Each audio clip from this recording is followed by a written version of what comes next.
Hello, welcome and welcome back. This is Jacob and today we are going to be continuing the Let's Play for Reverse 1999.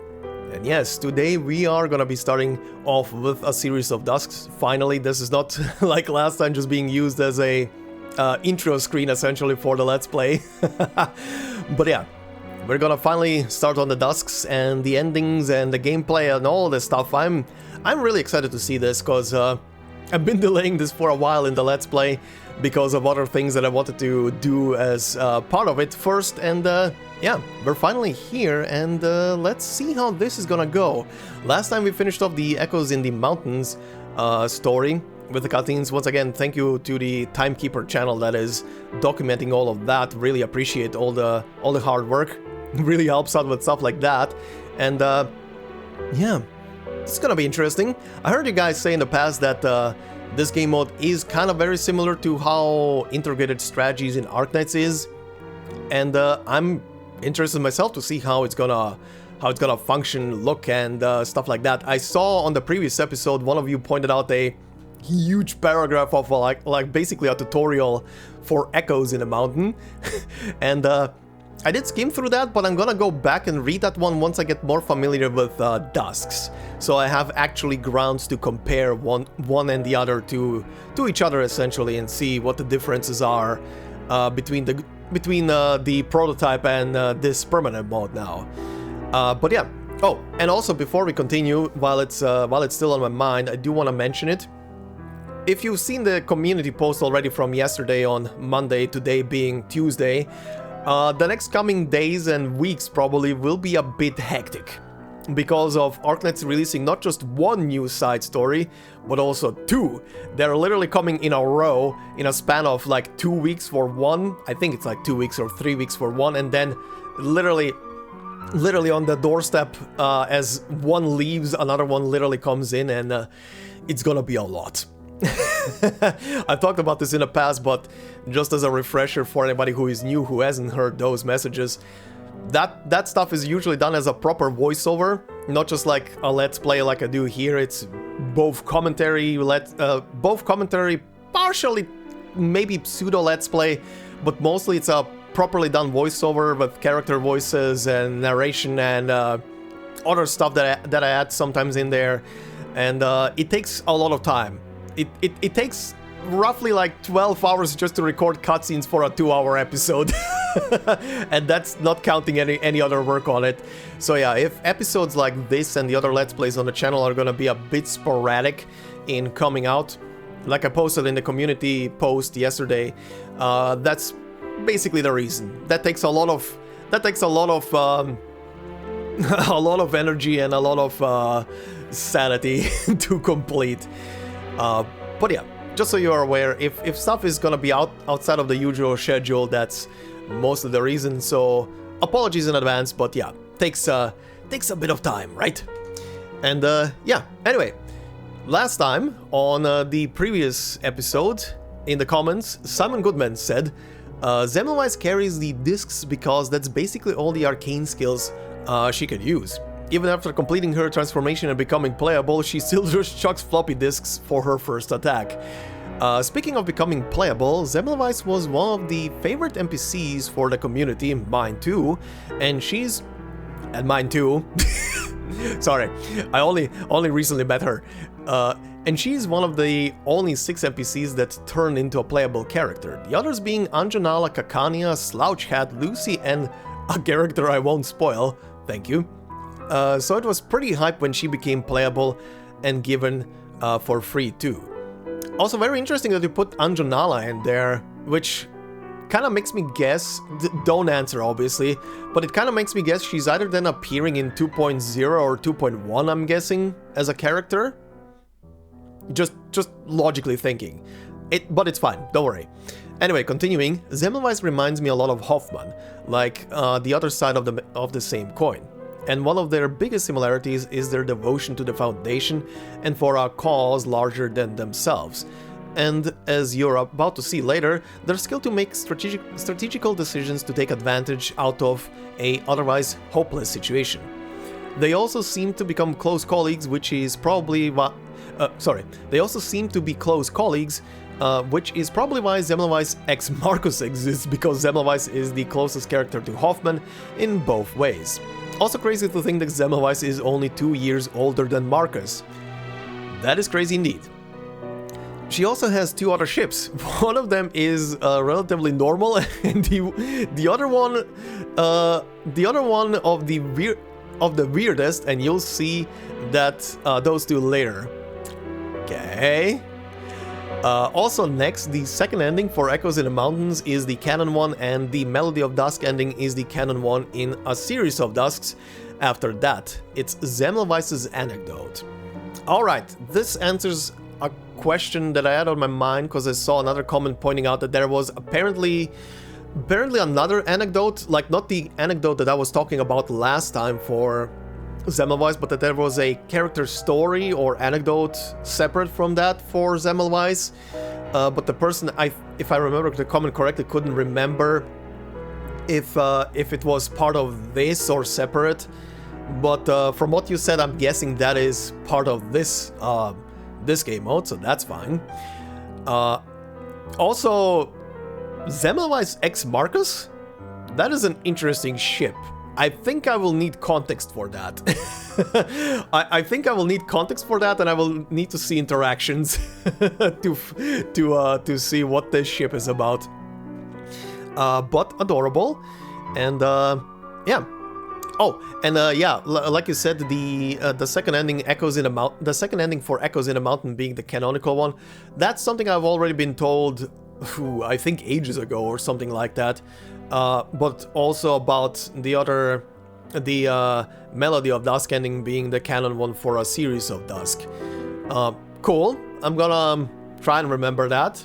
I mean, I kind of already could tell, even without that the second ending in Echoes in the Mountain that we watched last time was like the canonical one because of what was happening there and how it was depicted. Seemed a lot more appropriate than the first one. But yeah, we'll see. We'll see what is gonna be happening here. Considering this is kind of gonna be similar to Echoes in the Mountains, I kind of wonder if this is gonna be also like partially voiced in that case. Would be sick if this is completely voiced, but I presume it's not gonna be. But yeah, anyway, Simon Goodman, thank you very much for that comment. Also, as a quick little side note, I saw a person who is apparently just started working on the wiki entries for a series of Dusks for like the items and stuff. Just started, mind ads. That's what I remember from the comment. They confirmed to me that apparently all of the items from Echoes in the Mountain made it into a series of Dusks. Pretty much all of them, beside one item, some mirror, I think it's called Dream Mirror. So at some point, because I will be reading all of the item fluff descriptions and stuff, pretty much like I do in the integrated strategy modes in Arcanists, because those also carry a lot of lore. I will be doing the same here, so good thing, like the person said, the fluff descriptions are pretty much the same. Apparently only like visually and gameplay wise, like some statistics on them have changed around, but nothing too crazy. But yeah, thank you very much for pointing that out, and I encourage anybody who can to help out the wiki page to maybe do so, because that, like, I've never worked on a wiki page, but I can imagine how much work that is. Like, holy shit. But yeah, anyway, how about we head into this? So, first off, I will be playing this without any expansions installed. From what I was also told, and from what I saw in here, this new expansion comes with a new ending, but you don't need to have it loaded. So all of the endings are, I guess, enabled, and we'll see. No idea what this is, but we'll see about that. Oh, and also, I'll read through this once I get a bit more familiar with the game mode itself, because I think this is mostly like gameplay changes, but right now I have no idea about gameplay of this, so that means nothing to me. Also, so let's see, this is a reward track, I believe. Yes. Oh, right. I forgot that you are in here, Lorelei. Okay. Interesting. Bandage socks? I know they're not socks. Interesting though. Oh, and her hands as well? What is she? She's a support and a DPS. A 5-star. Okay. What do you even have? Actually, you know what? I'm gonna look at that once I unlock her. What do I need? Oh, I need to complete 4 keys? Exchange keepsakes for your selected reward. Oh, okay, so I need to... Oh. Is that it? Oh, Jesus. Okay, that's a lot. That's a lot. What else is here? Okay, imprints, I see. Imprints and something else. Side tubes offering, okay. What the hell is... Oh, is this a costume for Miss New Bobble? Oh, that's a shame I don't have her. That's a shame. And a change of scenery? Trade Winds Garden? Is that like a suitcase background? Oh, it looks like a suitcase background. Oh, that's cool. That's like a menu change item in integrated strategies. Oh, and stuff for the island. Okay, cool. What's this? Okay, this looks very familiar now. Collections, catalysts. Can I see them? Okay, I can actually. Oh yeah, this is very integrated strategies. This is very IS coded. Okay, I feel at home. I feel at home. Collection of catalysts. Oh god, this really invokes a lot of IS in me right now. Operations reports. That might be the endings. Records of Vienna? No idea what this is. Maybe the events? Oh, might be the event cards or something. Okay. Exhibitions? The rest of the story remains shrouded in mist. Okay, cool. Branching paths? Oh, passive skill tree. Okay. Yeah, this is very IS coded. I'm gonna be repeating that. Anyway, let's begin and see what this is gonna throw at me. Tutorials, of course. Before starting your journey, you need to select a tone, which determines the strength of the enemy and the amount of credits you will earn. Okay. The higher the tone level, the stronger the enemies and the more credits you will earn. New noises represent special effects created under this tone. Higher level tones inherit all the noise effects of the previous. Okay, you will face stronger enemies. Okay, you told me that just now. At lower tone levels, balanced mode will erase characters, side tubes, and character resonances of insufficient levels to an appropriate level. Cool. At higher tone levels, balanced mode is disabled. Okay, so you're left on your own then. Okay, I only have the first one right now. How many are there? Holy whoa, 20. Fortissimo. Nice. Okay. ASMR clicking. Okay, so enemy strength 1. Credit gain 100%. Whenever entering a safe zone, all companions recover all HP. Well, very generous. Once you've chosen the tone, it's time to choose a catalyst for your adventure. Let's go with the Pomegranate Heart catalyst for this round. Old-fashioned yet reliable. Each catalyst has its own set of initial effects. Choose a spirit catalyst. It'll provide you with powerful catalyst effects and catalyst incantations. Oh god, okay. Every catalyst has its own unique initial stats, which differ from one another, of course. Each catalyst has different effects that will remain active throughout the current exploration. Okay. So these are for the entire run. Catalyst incantations are useful tools that will help you in battle. Okay. You can see the initial artifact of this catalyst here. Okay, the initial artifact, so military canteen, each full HP recovery, okay.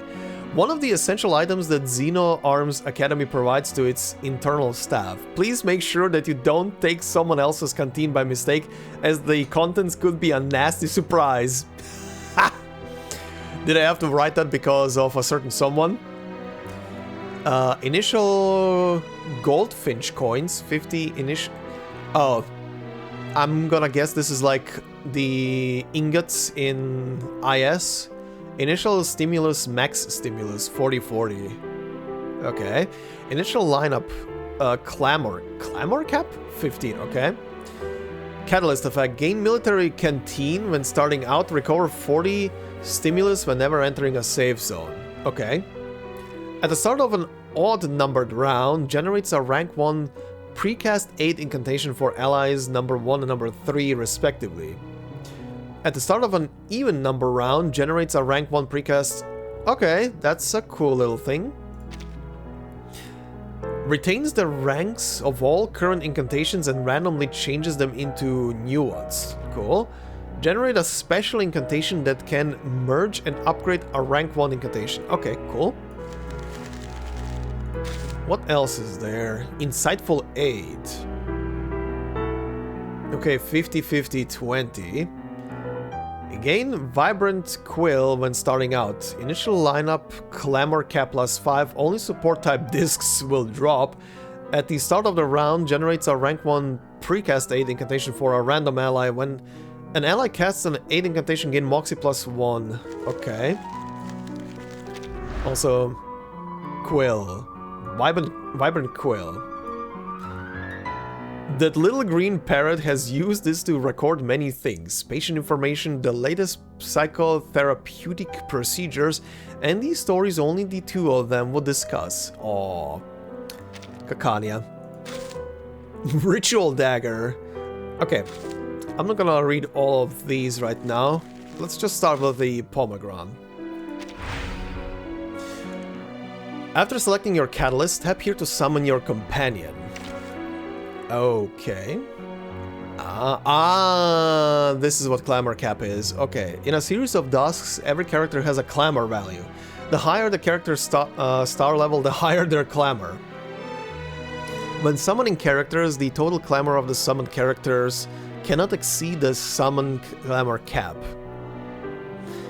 The higher character's star level, yeah, okay. When you summon companions at the beginning, your summoned Clamor Cap will be equal to your Catalyst starting Clamor Cap. The total Clamor of your summoned companions cannot exceed your summoned Clamor Cap. When starting out, you can summon up to 8 companions. Okay, well... in that case... it's gonna have to be balanced out a bit. Okay, I see. They are inside level 3, level 1. So I could technically use whoever I want right now. Well, I say whoever I want. We'll see. We'll see, because I don't really know how the others play, really. But let me set something up. Oh, wait, never mind. More tutorials. When starting out, yeah, okay, I know already. You can summon up to 8 characters, I know. When summoning companions, you can choose to recruit an assist character who also has a Clamor value. Cool, good to know. Alright, for the first venture I think this will have to do. It's very hard to decide this when you're limited to 15. Alright, let's see how this goes. Oh, what did I just see for a sec? Alright, cutscenes. There are cutscenes in this.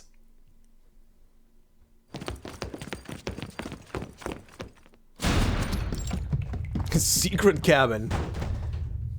Target not in building 2. Confirm, target not in vicinity of the house. Alright. They're not here. Our intel was wrong. Where are we set up?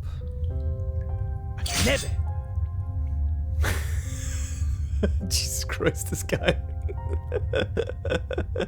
Why am I getting a lot of All Might energy from this guy? A Fenebe?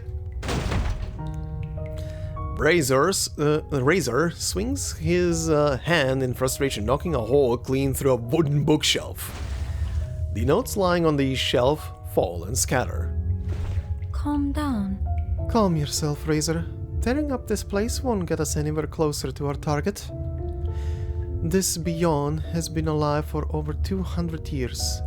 It's a living legend. We knew it couldn't be this easy.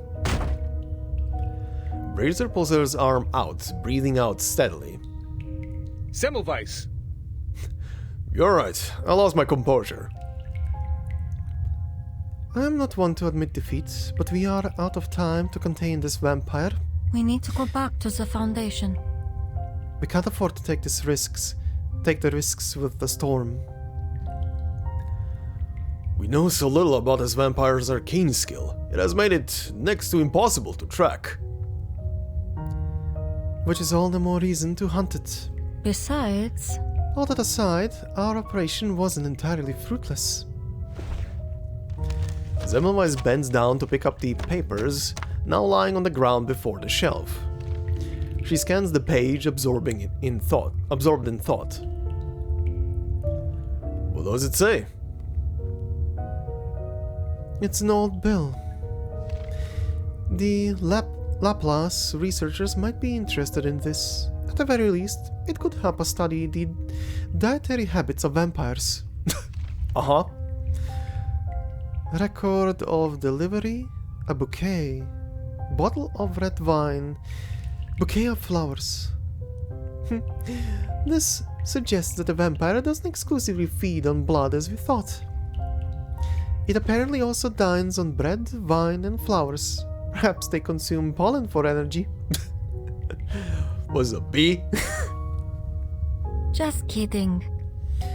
Just a little levity, Razor. I'm not suggesting that vampires are the nocturnal answer to bees.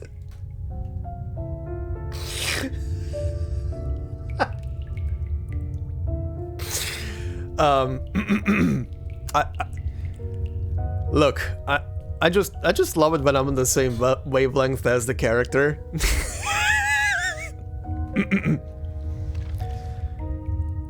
Grass and Aachen?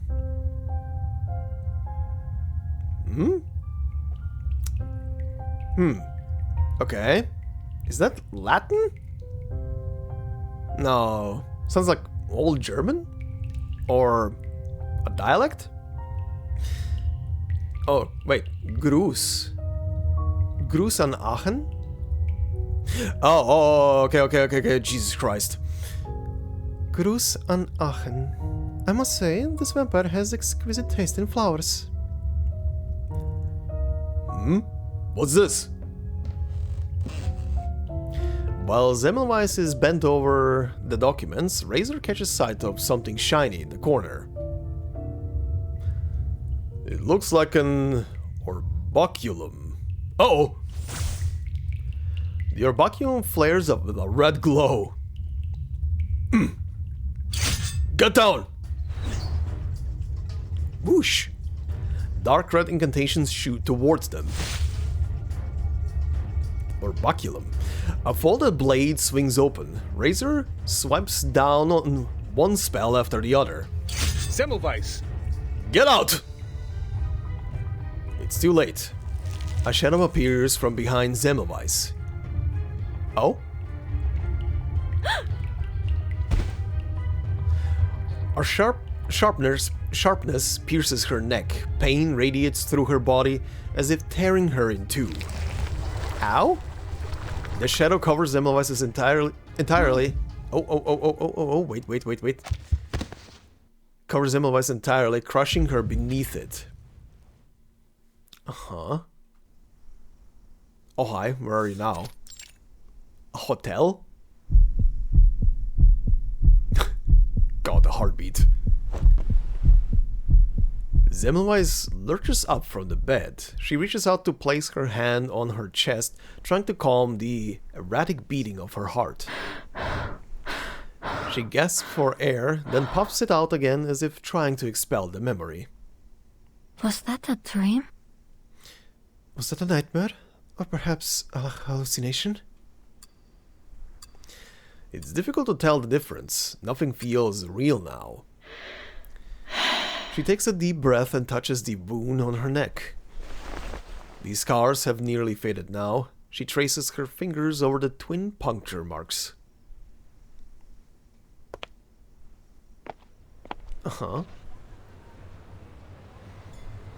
Semmelweis rises from her bed to look out from the window. The streets of Vienna are bustling with activity. Oh? Ooh! Carriages and trams roll side by side down the wide street. Gentlemen engage in animated discussions at the cafe. It has an odd tranquility about it, like the calm before the storm. You couldn't say that again, I guess. It is a scene far removed from the mountains she remembers. She takes in 3 deep breaths. A knock on the door interrupts her thoughts. May I ask? Oh, Emile. Captain, are you awake? Hmm. What is it, Emile? Come in. As per your instructions, I collected the latest newspapers from across Vienna. Emile places the neatly sorted stack on the table. Semmelweis leaves the view behind as she goes to pick up a newspaper. The actress Isolde is about to hold an art exhibit in memory of her late brother. The famous artist Selphil's posthumous works will be displayed for the first time. Chapter 6 beginning, okay, yeah? Isolde. I remember her. She was the star of the city's opera before I left. Yes. It seems she's still the hottest topic in Vienna today. But the talk has shifted to this upcoming exhibit of hers. The organizers hope to use it to provoke thought about and attention toward the Arcanist plight. Certainly it's one of the greatest issues of our time, but what good will an art exhibit be for that? It won't change anything. Emile points to the date on the newspaper. But we are just in time. The exhibit is today. Or even more precisely, in 3 hours. Of course. Of course, what would be more tantalizing to the Viennese public than a glimpse at the final works of a dead artist? Semmelweis leaves through several more newspapers. Without exception, the front pages feature Isolde and Theophil's mourning portraits. Rising suicide rates, museum thefts, assassinations, and major demonstrations are all playing second fiddle to this event. It's nothing. I'm afraid it's hardly novel.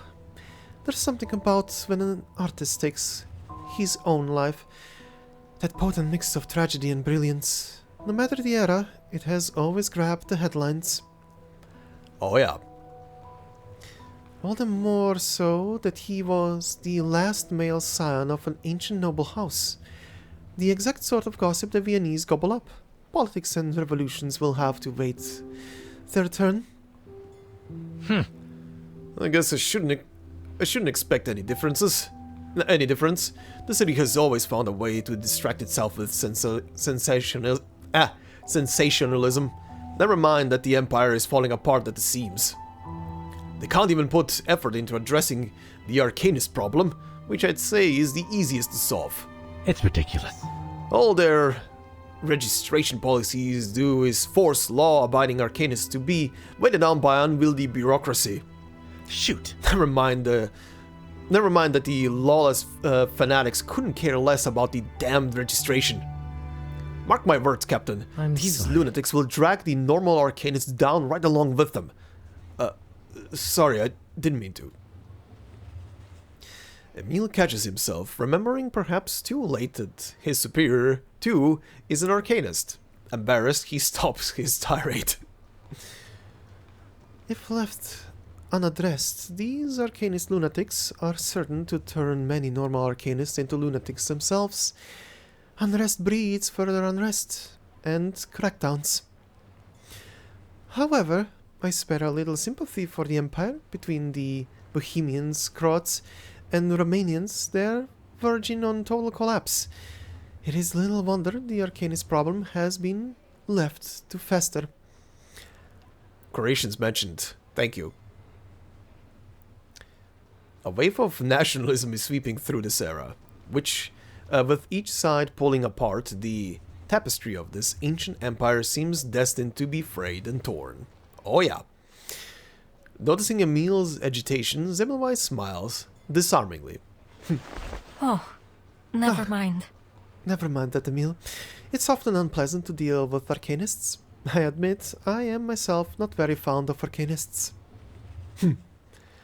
Particularly when it comes to the beyond. Please continue. Please continue your report, Emil.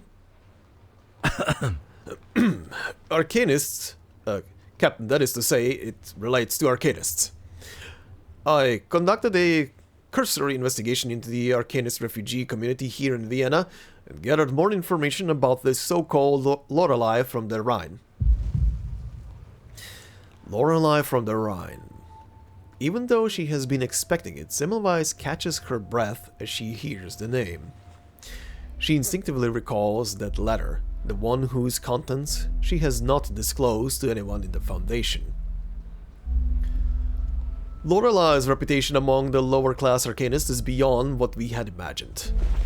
Using her gift of prophecy, she has united many Arcanist groups, as far preventing them from directly clashing with the Empire. A prophecy. I prefer to call it Arcanist nonsense. It seems to me that only Arcanists could come up with and believe such superstition. But nonsense or otherwise, the Arcanist refugees are convinced.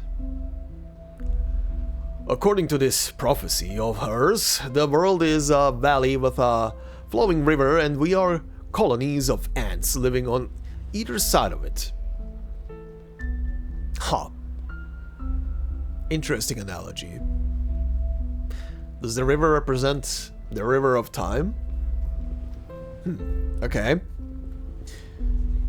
Or is the river just representing the separation between humans and Arcanists?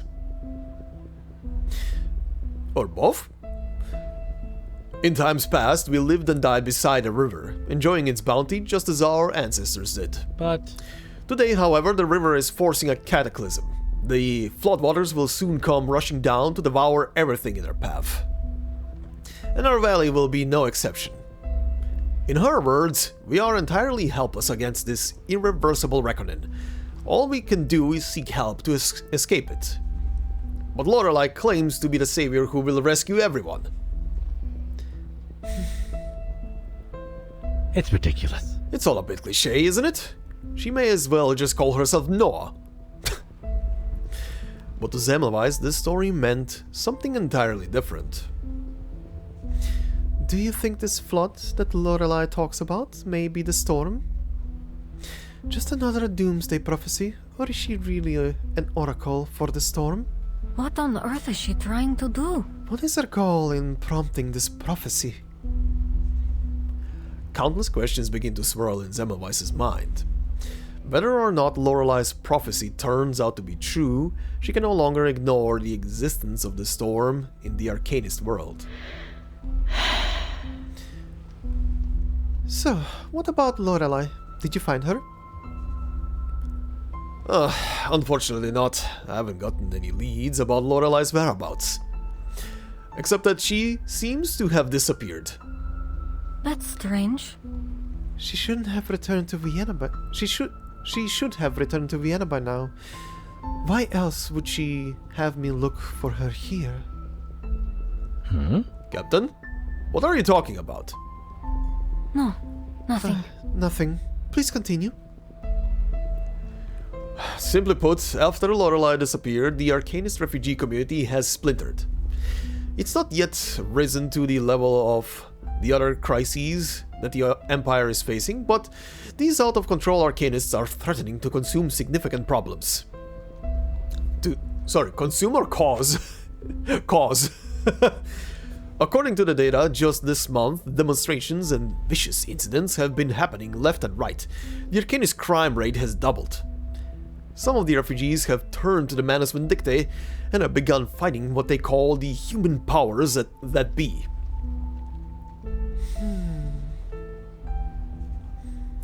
Unfortunately, more than just some.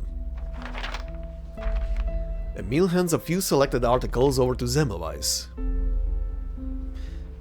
Riots, marches. They'll only continue to grow as long as the Arcanists lack a better voice to rally behind. Looks like... Then we must find Lorelei as soon as we can. Maybe... We may find some more intel at the Vienna branch office. They've investigated these groups in the past. I'm sure they must have also taken the opportunity to investigate Lorelei. I see. Thank you for the information, Emil. I'll head over to the Vienna branch now. If you see Carl, please chuck a disc at him. Do you need me to go with you, Captain? No, I would prefer to go on my own. Copy that. Understood. The team and I will wait for your return. Semmelweis turns to look out the window at the crowded street. What on earth is she trying to do? Good question. What is she trying to do?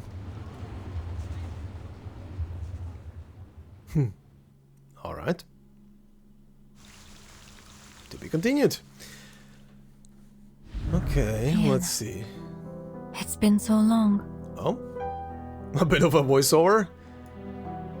Whoops, I did not mean to click that away, but okay. To move forward, select a node on your current path and move toward it. Okay, this is very familiar now. Select a connected path node as your next destination and venture forth. Each node along a path has its own unique function. Minor obstacle, a standard battle, present danger, a dangerous battle. Okay, so in Arcanists' case, this would be like a regular battle encounter, and this would be the red one. Discover a random event. Okay, so again, Arcanists' case, encounter. Shopping time. Use goldfinch coins to buy artifacts. Hello, Mr. Cannot. Treasure hunt. A reward event.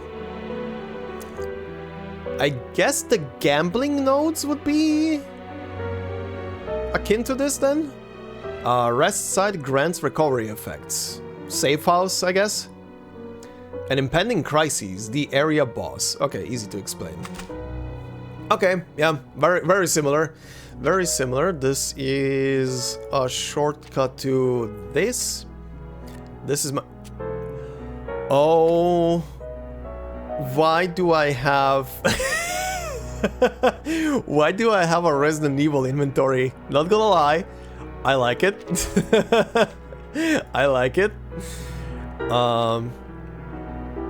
Right, this. Catalyst progression. Oh, this is different, okay. When a catalyst is leveled up, the potential gain can be used for catalyst progression. At each level of catalyst progression, you can choose to activate one of two potential effects. Ah, okay. In catalyst progression, only the level 4 effects are specific to each individual catalyst. All other potential effects are randomly generated. Oh, okay. Okay, I see. When a catalyst levels up, you gain potential that can be used for catalyst progression. Each time you must choose which side has the effect you want to advance. Okay, so I see. These top 6 are like random, and these 2 are, I guess, permanent? Obtain 1 random epic artifact. Obtain 2 selected rare artifacts. Okay. When a character takes non-stagger of latest damage taken reduction 10%, character's max HP 12%. Okay. We'll see about that as we go through this thing. Anything else? That's the currency. That's where I am right now. Okay, so first thing is gonna be...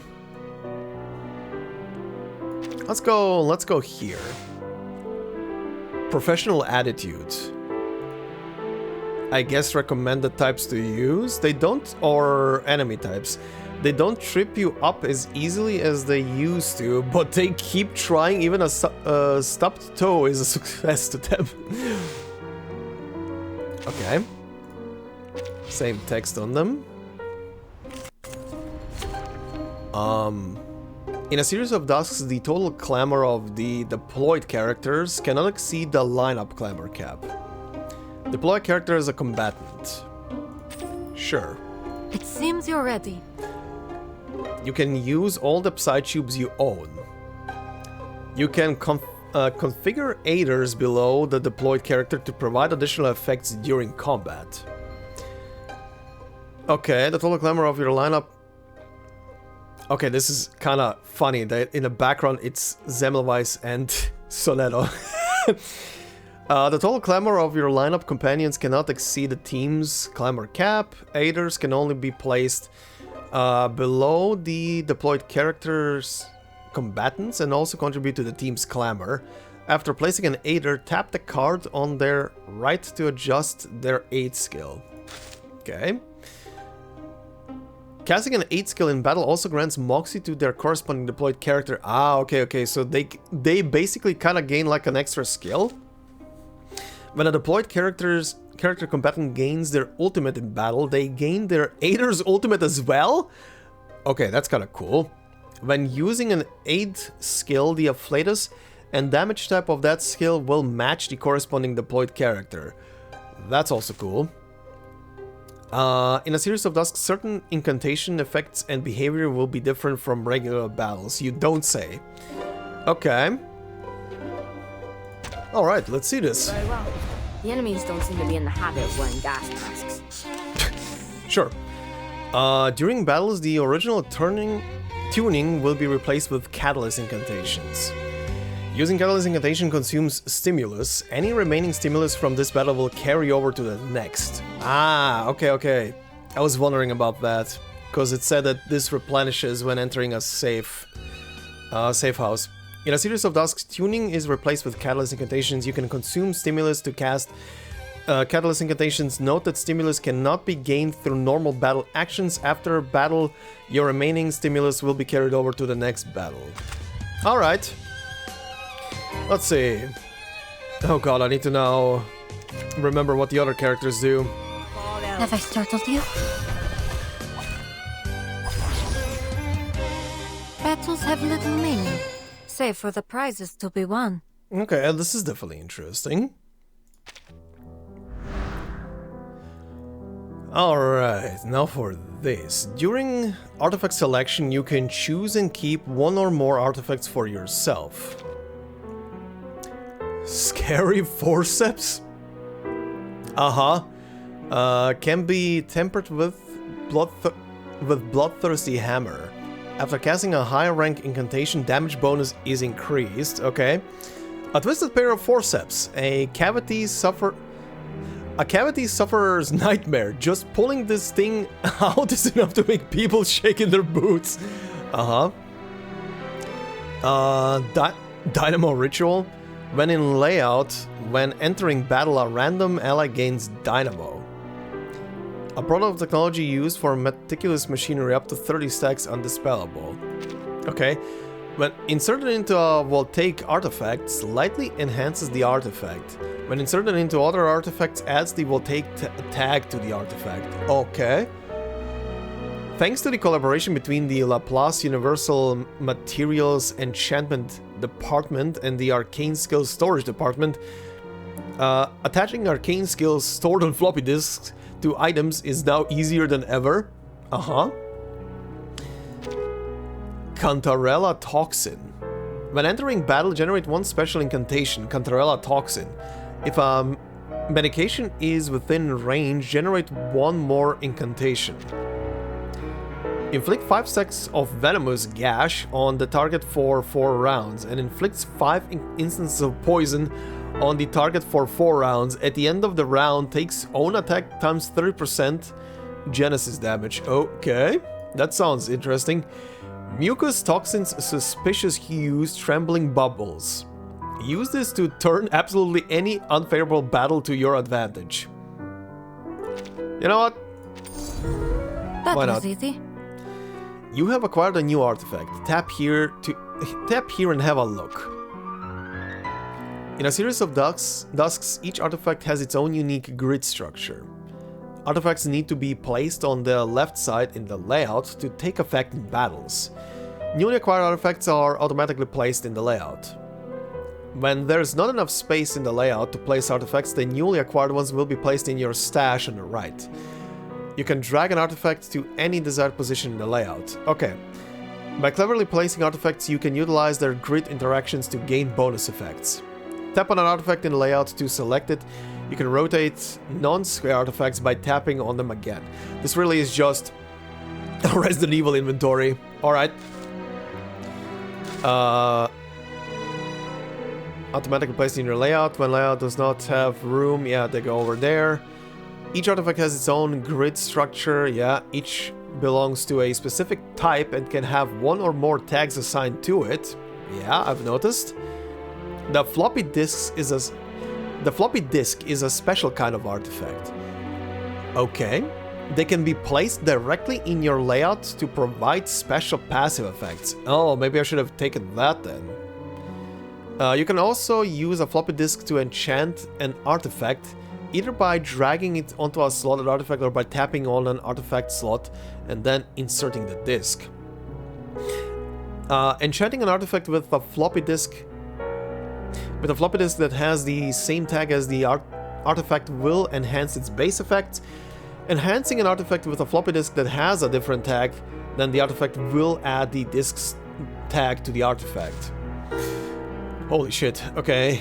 Some artifacts have grid activation requirements. They need to be close to each other. By strategically placing them in your layout, these activated artifacts can provide additional effects. Okay, that was a lot, but I think I get it. Let's see this. Discovery.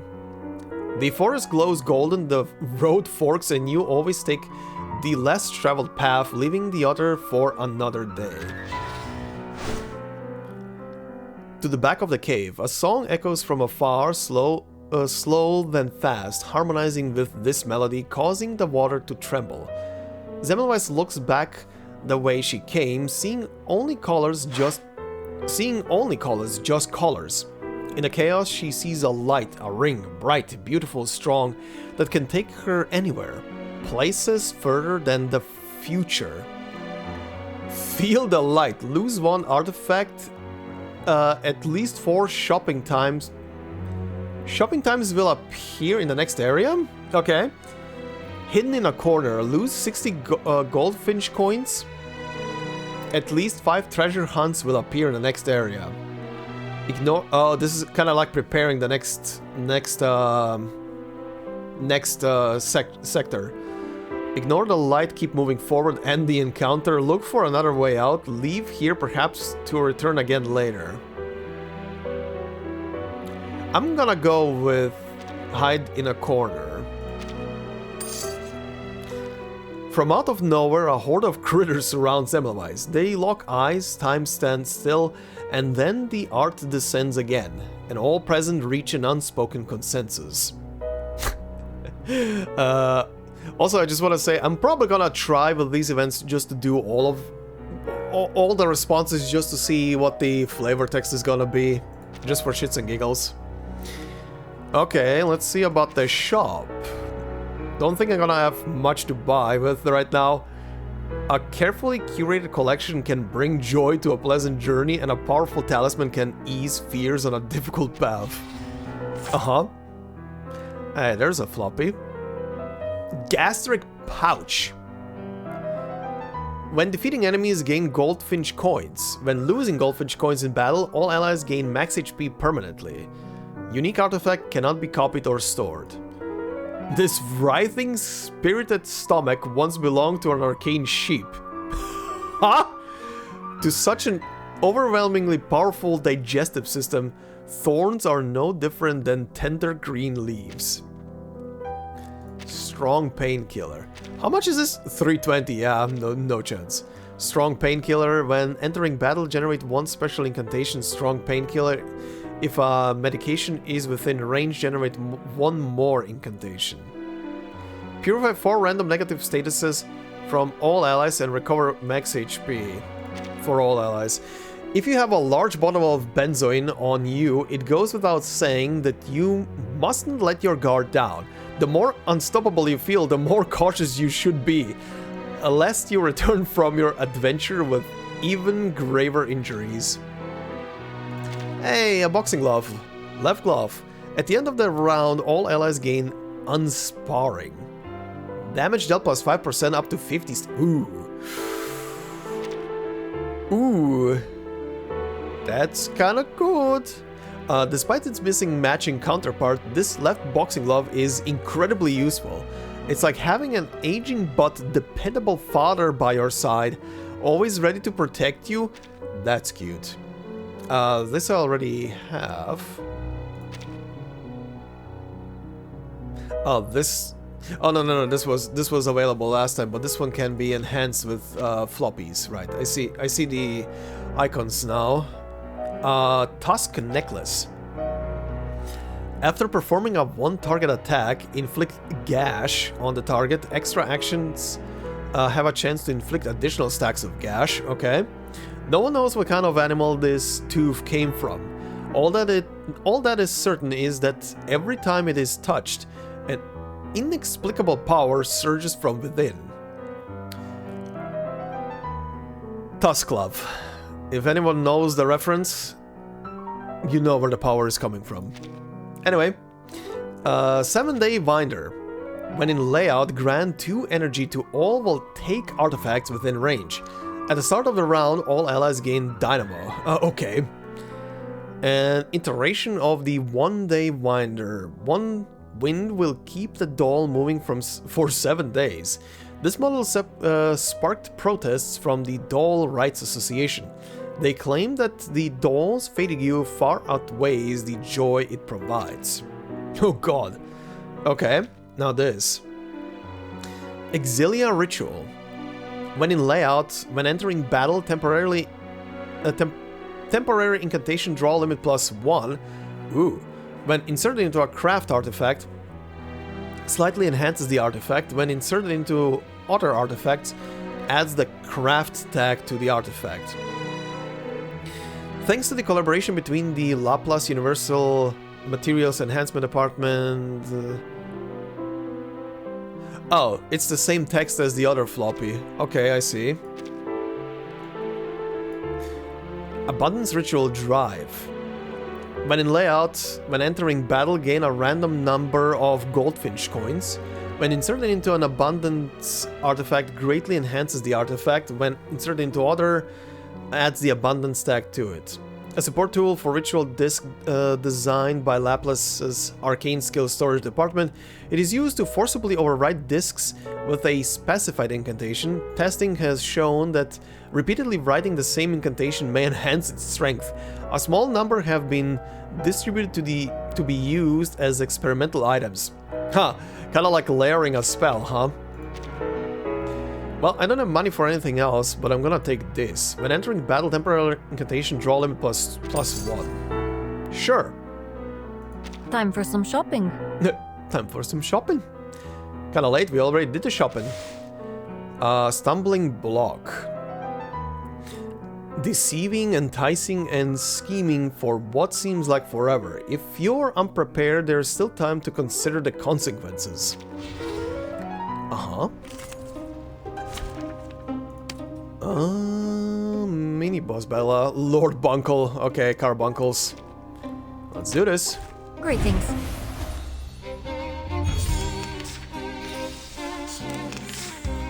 Whoa, all the bonus shit. Oh, wait. Venomous gash on the target for 4 rounds. Yes. Let's go with that. 3 hours, 15 minutes left. No, nothing. Let's move on to the next. Sure, buddy. Oh boy. Ceremonious ritual. When entering battle, a random character gains Moxie. When inserted into a ritual artifact, slightly enhances the artifact.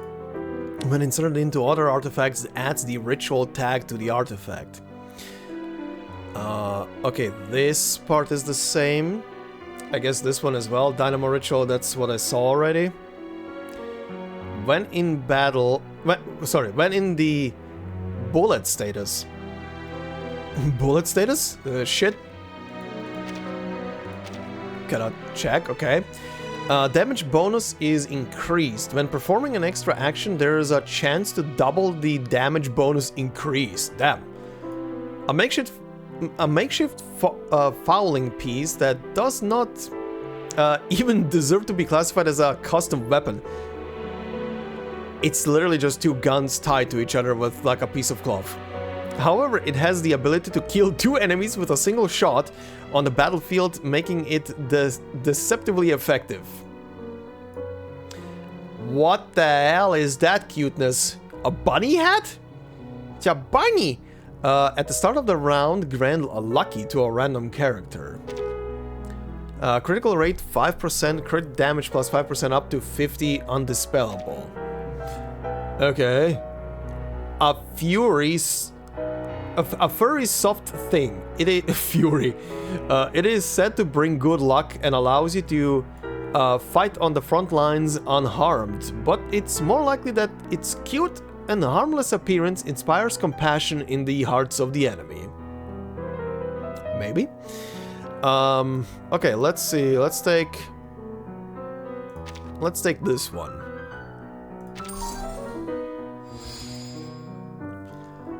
During the journey, you will gain Catalyst Essence. When the Catalyst Essence, which can be thought of as a form of EXP, fills up the current limit of the Catalyst will level up. Leveling up the Catalyst will increase the lineup climber cap, grant potential, and allow new companions to be summoned. Ah, this is how you get new companions, I guess. Okay. Gain 1 point of potential, can summon a new companion. Okay. Oh, summon clamor cap. I see. Okay, well, I'm gonna take Lucy now. Oh, cutscene. The way to the foundation is chalked with demonstrations.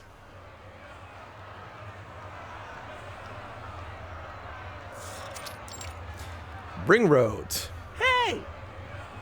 Recognize Bohemia now! We demand representation from the Empire and from the Foundation. Tripatriot Empire. Long live Archduke Ferdinand! Bohemians deserve equal recognition and rights. There is no way forward except through the gathering crowd. The converging demonstrators roil as a mass like a pot ready to boil.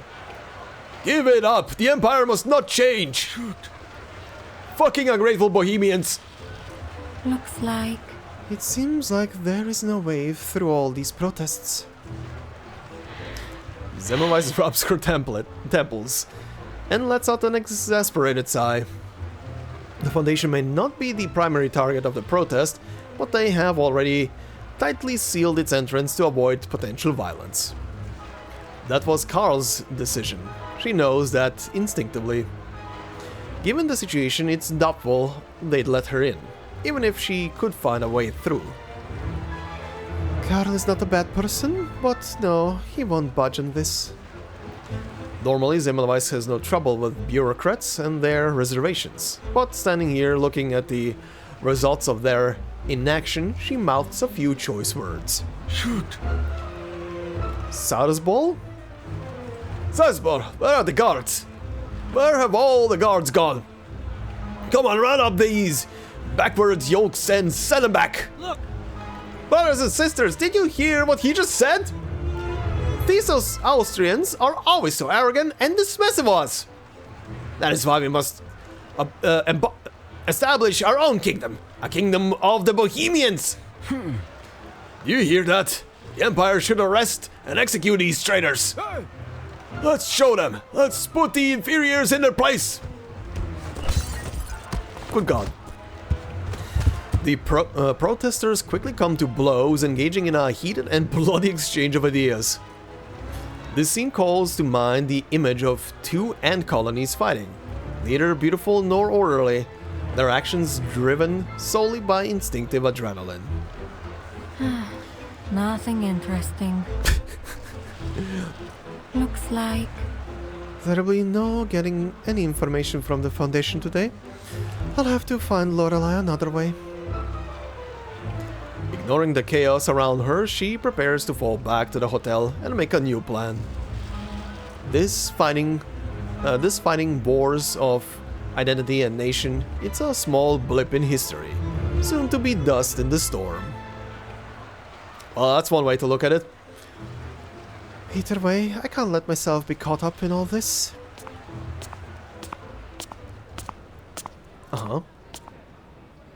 Zemmovai skirts the battle lines forming between the protesters, aiming for a narrow alley off the main road. It wouldn't be her first choice, but navigating the way back would be, at best, time-consuming, and at worst, dangerous.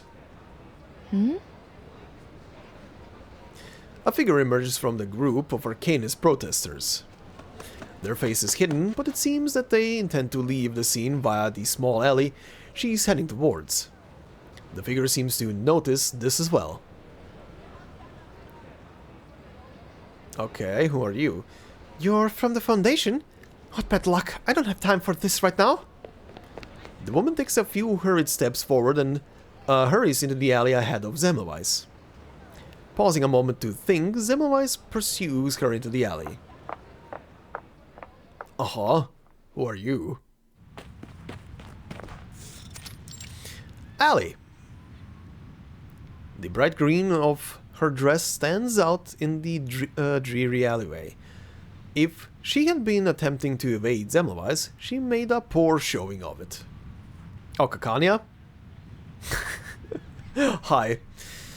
I admit, I'm not very good at hiding. I mean, where would you hide this hat? The hat is like triple your size. But I can explain.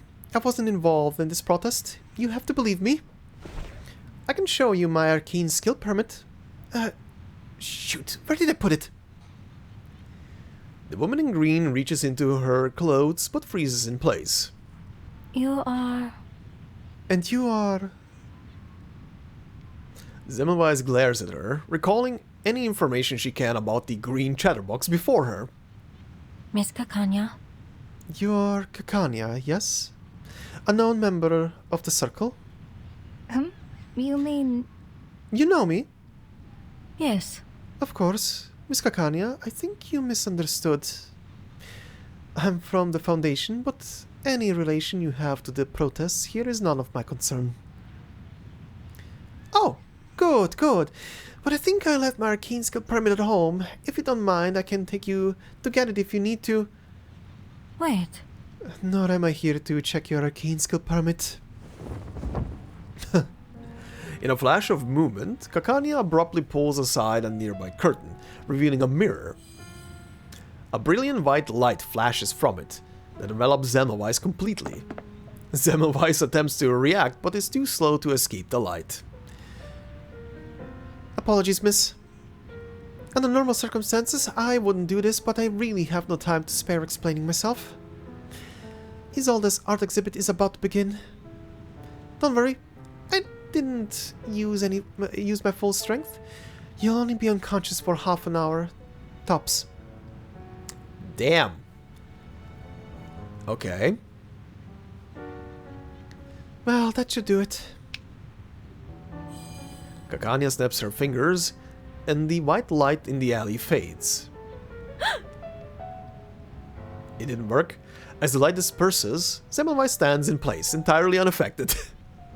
I'm sorry. I believe that did not go as you planned. Is your arcane skill just a matter of conjuring light? That's rather simple, when you agree.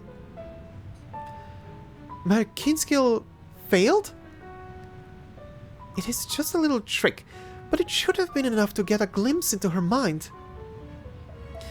But that trick depends on the person reflected in the mirror, which she now realizes is empty, exactly where the woman before her should be. Oh, is a transformation already taking place? You have no reflection at all. She's taken aback by this.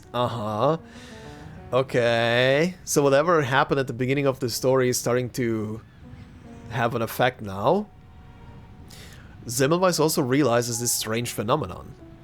Though in fact Kakania's words are not entirely accurate. There is a hazy reflection of a figure within, though it could be easily mistaken for fog on the glass. Okay, if that is how they're dealing with the usual vampire mythos, this is very interesting.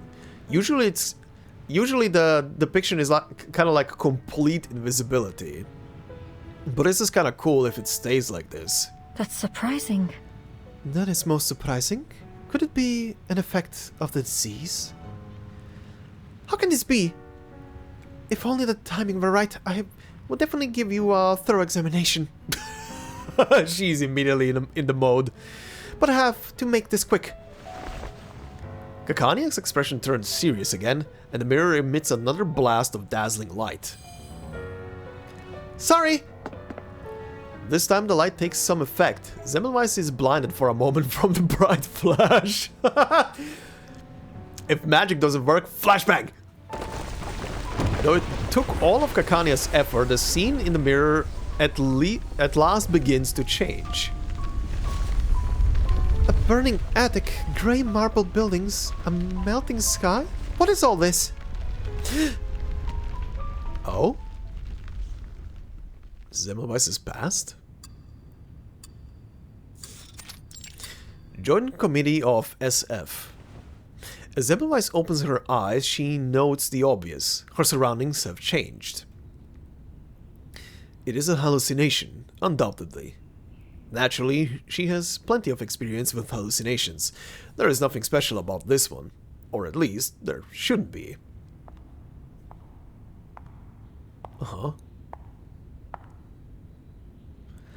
Oh, it's this guy again. We meet again, Semmelweis. Indeed. With all due respect, I don't have time for idle chattering, Doctor. Really? You seem a bit nervous of me. But you needn't be so very. I am you. Oh, hi! Well, this is gonna be interesting. You may call me Bella. That's your real name, after all. Ah, okay. Okay. Bella. That's your real name, after all. Not the code name the Foundation gave you. Whoever you are, I have a poor opinion of things that try to interfere with my mind. Really? So you think I'm a result of the Beyond disease? Just another hallucination? A nightmare tugging at your strings? But you've read the reports, so you know what this really is. You know that Miss Clara's arcane skill lets you glimpse your inner self. You are not a fool, my dear. Do you still want to deny the truth right before your eyes? It is an extraordinary ability, wouldn't you agree? And for one so accustomed to deceiving everyone, even yourself, it proves dangerously effective. Semmelweis is silent for a moment. I admit, I have never seen anything like this before. Take a look. See, you've come so close. Now you must face your truth. So, don't try to pull that Foundation nonsense on me again. You and I know very well that it's nothing more than a disguise to you. If you are so loyal to the Foundation, tell me why you did not tell them what you know about Lorelei. The Foundation is simply the best way for me to handle things right now. Loyalty with reservations is not true loyalty. It's mutual exploitation. Let's be honest with ourselves, shall we? You don't trust the Foundation, Semmelweis. Everything you have done has been for yourself. Joining the Foundation was just a chance to be closer to the Arcanum. You became a field agent all in the hope that you'd find a cure.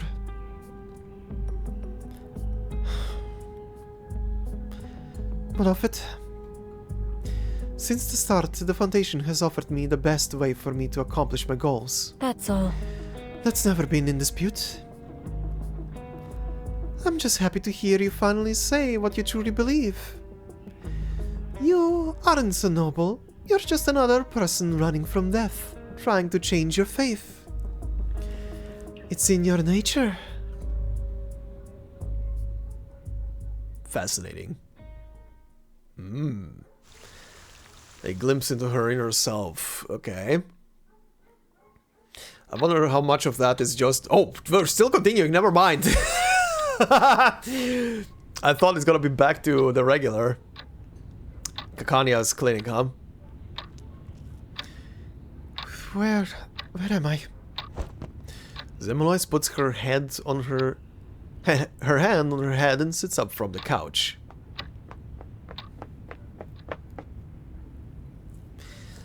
You're finally awake. Semmelweis subconsciously surveys the room's decor. Strange, I remember just now. The room is quiet. It has been a long time since Semmelweis has enjoyed such silence. Don't worry. This is my psychiatric clinic. A psychiatrist? I see. Well, you'll forgive me if I mistook it for a warehouse. Don't get me wrong. I greatly respect psychiatrists. Of course, I do find them a bit nosy, always trying to dig their way into your private matters. I mean, that's their job. I'm very sorry. Whatever for? Though it was rather blurry, I didn't see any hint of hostility from you in the mirror. It was wrong of me to attack you. I acted rashly. The green parrot lowers... I love that the text is calling her a green parrot. The green parrot lowers her head with an awkward expression. You've been making a bad habit of dazzling others in these streets, Dr. Kakania. I'm now the second victim of your particular brand of light-based assaults. Oops, sorry. Oh, so you're a friend of Marcus too? I apologize, but it is in my nature to pry. What exactly did you see while you were under my arcane skill? Why do you ask? Everyone sees different things in the mirror. It reflects one's truth, their innermost turmoil and desires. Your reflection, though, was hazy, and the fragments it formed were vague. It was impossible to extract any useful information. Ah. My own truth. No, nothing. No, there was nothing. Just some familiar hallucinations I've long grown accustomed to, that's all. Huh. I wonder if it was hazy because of the disease, but also because of maybe the vampire traits coming through. Of course, you aren't my patient, and I have no intention of prying into your privacy, but I ask such questions as a matter of professional ethics. Professional ethics? If our consultation here is anything to go by, you may be dealing with a very serious mental illness. You have no idea. As a psychiatrist, I cannot stand idly by. Whether you are my patient or not, I feel I must speak with you frankly. I must say. I've heard that line many times before. Though far more often it concerns my physical illnesses. I confess this is the first time I've heard that I am sick in the head as well. To put it simply, I have observed that your spirit is undergoing drastic changes, and that these intense changes have triggered significant mental distress. Drastic spiritual changes? Yes, I'm sure you are familiar with the saying, mankind is inclined to reason, Arcanists are inclined to sensitivity. Emotions are the heart of spirituality. When our perspectives change, those with keen emotions, especially Arcanists, exhibit more obvious symptoms. Insomnia, nightmares, hallucinations, schizophrenia, even the disappearance of one's reflection. I suspect these are all possible symptoms of spiritual changes in an Arcanist. Spiritual changes. The most interesting way to put it. The issue of spiritual changes remains a challenge in the medical field. I'm sorry to say my understanding is limited too. But according to our extant medical knowledge, these effects seem to stem from drastic changes related to Arcanum and the side effects they cause. Mid-sentence, Kakania suddenly remembers something and abruptly stands up. Oh no! What is it? Oh, look at the time! The exhibit! I'm going to be late! Isolde's art exhibit? It's just another in a long line of Vienna's high-profile social gatherings. Though apparently this one intends to promote the plight of the Arcanist across the Empire. It is without a doubt one of the greatest issues of our time. It is without a doubt the Flannan Isles. Sorry, I had to. the way the sentence went, I had a flashback. Miss Semmelweis, I'm happy to hear that you are so sympathetic to the theme of the exhibit. It seems many Viennese do not care about the organizers' ideals. They come only to gawk at the art. Naturally, I'm sympathetic. It's an urgent and serious topic. I've always believed that the Foundation needs to listen to the experiences and opinions of Arcanists like you, people with outside perspectives that can speak for those beyond the Foundation's sometimes narrow mindset. Why is there no model? I'm happy to know that the Foundation has such dedicated young people like you and Miss Marcus. The eloquent girl in green comes to an apparent realization. She pauses and stares intently at Semmelweis from behind her green eyes. Oh, you know, I think you may just be interested in this exhibit too. After all, you are a friend of Miss Marcus. A pity I only gave her 2 invitations. I think you are most deserving of one. Don't A worry. major oversight on the organizer's part. Let me see if there are any extra invitations. Thank you. Thank you for your diagnosis and the invitation, Dr. Kakania. Semmelweis stands up from the sofa, her trajectory already set for the door. I'm sorry. But I'm afraid I've never received any sort of aesthetic education. I have no proper appreciation for art. Inviting me to such an exhibit, you may as well bring a toad to the opera. Besides, At any rate, I'm on an urgent mission from the Foundation, which leaves me with even no such time to spare. Not in this envelope, nor in this one either. She's not paying attention. Kakania pays no mind to her refusal. She simply carries on rummaging through the scattered files and cabinets. oops, sorry. Oh no, it seems all the blank invitations have already been given out.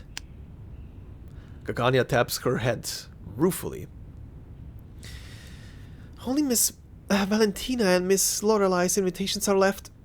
Oh? Oh, you have connection to them. And they have their names on them. I should have asked Heinrich to prepare a few more.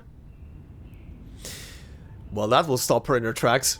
Wait, did you just say Lorelei? You mean... So you know Miss Lorelei too? I mean, Miss Lorelei is a famous social activist and singer in Vienna. I suppose it only makes sense that you would have heard of her. You know, Miss Lorelei has always been so dedicated to promoting equality between mankind and Arcanists. She is well respected by just about everyone. That's why I especially invited Miss Lorelei and Miss Valentina to the exhibit. And I admit, because I've always wanted to meet them. Unfortunately, Miss Lorelei left Vienna not long ago. No one knows where she is now.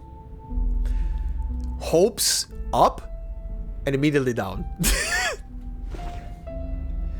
Semmelweis's fingertips tremble slightly, but she quickly hides her excitement. Oh, that's a pity. I was thinking that if I had the chance, I should like to pay her a visit. But by the sounds of it, I seem to have missed my chance. Not entirely. I'm not sure where she is now, but I think Miss Valentina must know. Miss Valentina?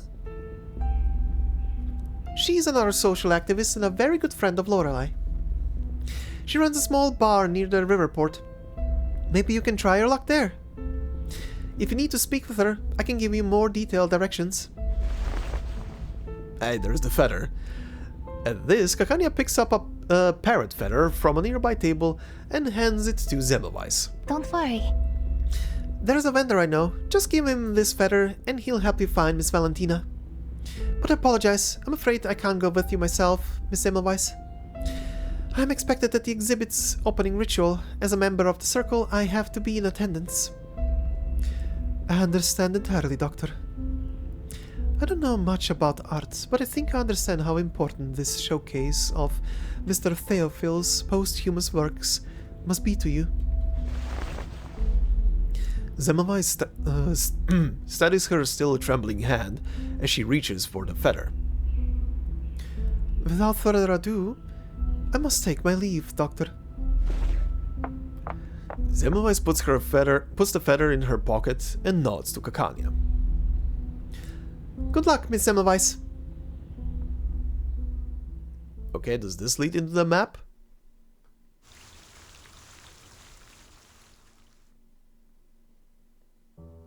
Valentina. I've never heard that name before. Holy shit. This was so long. That was a long cutscene.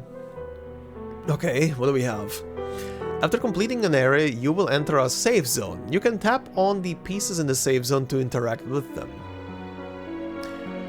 Okay, so this thing, take advantage of the window of opportunity. Normal hard. And to investigate rumors and offer your assistance. Okay. Once you're all set, tap on the part to leave the safe zone. What's this? Rumor. Miss, you look very tired. The woman... Miss, you look very tired. The woman's voice is gentle and she looks at Semmelweis with concern. But you must stop halfway down the road.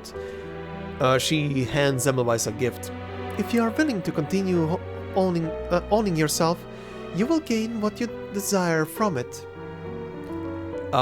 Thank you for your kindness. Recover 30 stimulus after losing 30 stimulus in the next area. Oh, if I used 30 in the next area, I gain 30 back? Okay, thank you, but I don't need it. I'll take it. Lose 30, lost 0, okay. That's like a mini quest. Completion reward, recover 30 stimulus, complete the task and reach the next safe zone to claim reward. Okay. Oh, it was a choice between this or that. Oh, I see. Okay. Window of opportunity. Why is there a window here? And what exactly is on the other side of it? Some questions are destined to go unanswered, but that doesn't stop you from opening this window and taking out what you want to see from the other side. Exchange for a more powerful artifact. Okay.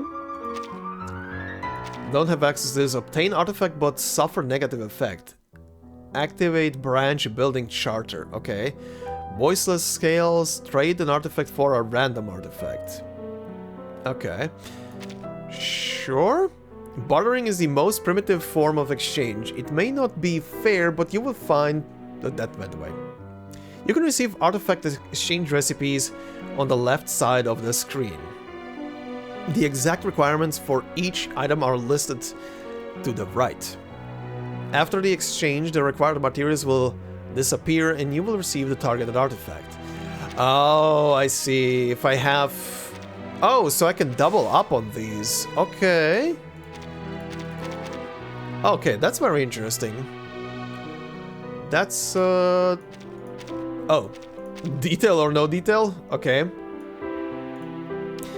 But I can't do anything with this, so I'm gonna have to leave it. Oh yeah, this thing. So a flat 12% HP up, or when a character takes non-stronger afflatus damage taken reduction 10%. I'll take the HP. Can I swap at any given point? Oh, I can. Okay. Okay, I'll take the HP for now. Thank you. Alright, I think that's all I can do here. Unless there's something else. No? Doesn't seem like it. Alright, depart. Let's move on. Damn. That's a map. That's a fancy looking map. Okay, so forest trail. Oh, I can choose where I want to go through. So this is where I am right now. I'm going towards here. Forest trail. The dense trees and low bushes that make up this forest provide a perfect habitat for critters and beasts. This area provides a chance to obtain more artifacts. Dark alley. The low eaves and mottled walls divide this small area into fragments. No one knows what lies in the depths of each alley. This area has a chance to yield extra goldfish coins. I'm gonna go with the forest. Also, very interestingly, just to compare it back to Arcanists, in Arcanists you don't really get to choose the path after you complete an area or anything like it. You basically go to the next sections, but there are alternative like corridors you can go through and stuff like that, but they're usually accessed through like special encounter nodes and stuff like that. Okay, forest trail. Careful. Critters often hide in the roadside trees. Yes. Oh, this is a boss encounter. Interesting. So it's not... It's not a requirement. I could bypass the thing. But I'm not gonna bypass the thing. I wanna kinda hit it and see what it is. Treasure hunt. Right. I did trigger the thing to get as many treasure hunts as possible, I guess. Let's see what this is. We often search for treasures in faraway places, but they can be found right under our noses. In the gentle breeze and in observant eyes that notice even the tiniest detail. Okay. The Traveler's Gift. Semmelweis, busy on her journey, is stopped by a voice. The owner of the voice is a young boy, ragged but with clear eyes. He opens his palm, and a note appears before her. A list, a gift from a fellow traveler, from which she can choose whatever she wants. Obtain a random weapon? Okay. A random medication, random curio. Random, oh. Okay, categories, right. Weapon category, medication category, curio category. Let's go with weapon. Dual pistol. When casting a basic incantation in the bullet status, incantation... What is this fucking status? Incantation might is increased. When casting an ultimate in the bullet status, ultimate might is increased. A pistol designed specifically for duels, with a streamlined design to reduce drag when drawing. It also comes with a white glove to prevent the embarrassment of wanting to start a duel but not having a gauntlet to throw down. Convenient. The boy rummages around, pulling out a small gadget from the basket. He nods, signaling for Semmelweis to take it. I never expected to get this here. Thank you. The boy gave the grown woman of 19 years of age a gun and said, "Here, do crime." Yippee! You never know what's around the corner. Okay. Well, I guess I'm sticking to the middle route then, so I can get to this thing. Another treasure hunt. Okay. The same thing, boy, yeah. Okay, that was the weapon. Let's see about the medication. Mistletoe berries. When entering battle, generate one special incantation, mistletoe berries. Grants 2 stacks of unsparing lucky, schemed, and gleam to an ally. If the target already has one of these buffs, doubles the stacks granted correspondingly, okay. If a medication is within range, generate 1 more incantation. These reborn springs have finally taken root and sprouted. Now, she entrusts them to you, along with the countless possibilities they hold. Okay. You never know what's around the corner. Lepidophobia. Deceiving, enticing, and scheming for what seems like forever. If you're unprepared, there's still time to consider the consequences. Okay, sure. Also, I quickly want to see. Okay, this doesn't count as medication, right? Oh, no, it does. When entering a battle, generate if a medication is within range. I mean, technically is, right? Okay, when entering battle, Moxie, when inserted into a ritual artifact. Right, this is a ritual artifact. When inserted into a craft artifact. Okay. Okay, can't really do anything with these. Yeah. Alright. Let's see. Who and what am I fighting? That's a very familiar music. Oh, it's Mothman. It's Mothman and it's the giant chickens. Okay. Alright. May the peace be with us.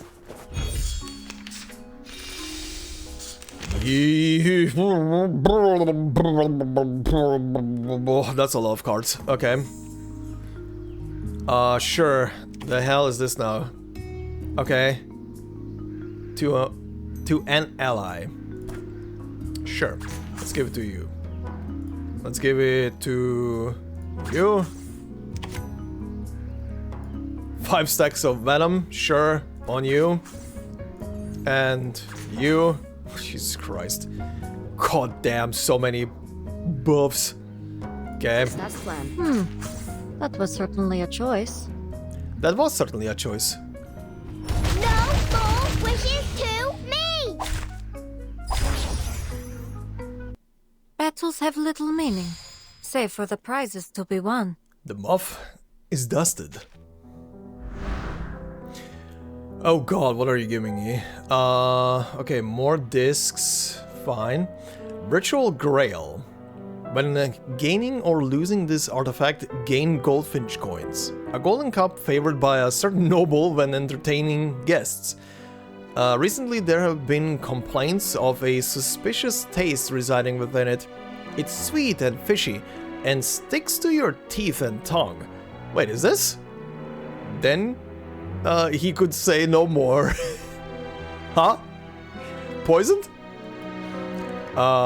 Clear Moth Searchlight. At the start of the round, all allies gain discernment. Critical damage plus 40%, -1 stack when scoring a critical hit with an incantation. At the start of every 2 rounds, dispel all dodge type POS statuses on all enemies. Ooh! This is sick. A noble girl's spotlight used to attract shimmer rings. Though they are not phototropic, shimmer rings flock to this special spotlight, even if it costs them their freedom. Oh, I can select 2. Let's use you then, and let's take you. Alright. So, these 2 are here. That's fine. No special stuff, right? How do I... Oh, that way. Okay, I see. I can take it out again. So this is a curio. When a craft artifact slightly enhances the artifact, when inserted into others, adds the craft tag to the artifact. Okay. Interesting. So did I gain something with this? When in layout...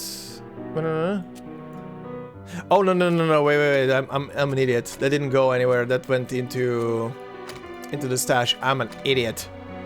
I misunderstood. I thought this button was to put it inside of something. No. I'm an idiot. Never mind. Never mind. Shopping time. Fine by me. Rabbit marionette. Oh, I'm so close. Increases max stimulus at the end of the round if an aid incantation was cast. All allies gain a shield. When there aren't any artifacts positioned below, or when there aren't any non-support artifacts positioned below, gain additional shield HP. Okay. Artistic beauty aside, this delicate doll bestows the joy of completely removing one's inner defenses. Right. Fang crossbow. At the... Oh, this one has 3 discs. At the start of the round, gain reflect. When attacking, penetration rate is increased. When attacking, if the target is in the gash or bleed status, leech rate is increased. When there aren't any artifacts positioned below, or when there aren't any non-support artifacts positioned below, gain increased penetration rate. An arcane biologist came up with this invention in a hurry. After encountering a praying statue and exhausting his crossbow bolts, he placed the critter teeth he held collected for research in his backpack into the crossbow to give it a little more bite. Flamboyant mask. When entering battle, all allies gain moxie. A loud and flamboyant mask. Masks usually hide identities, but this one does something else. It makes the wearer unforgettable, even when hidden. Interesting. Velvet pipe. All allies gain increased max moxie and max eureka. At the end of the round, all characters gain moxie and eureka. Ooh.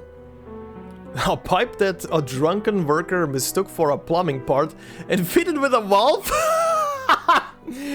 Now it is a phenomenal bestseller, allowing every gentleman to elegantly loosen the valve and take a deep puff. I've never felt so full of life. Sure. The necklace is back.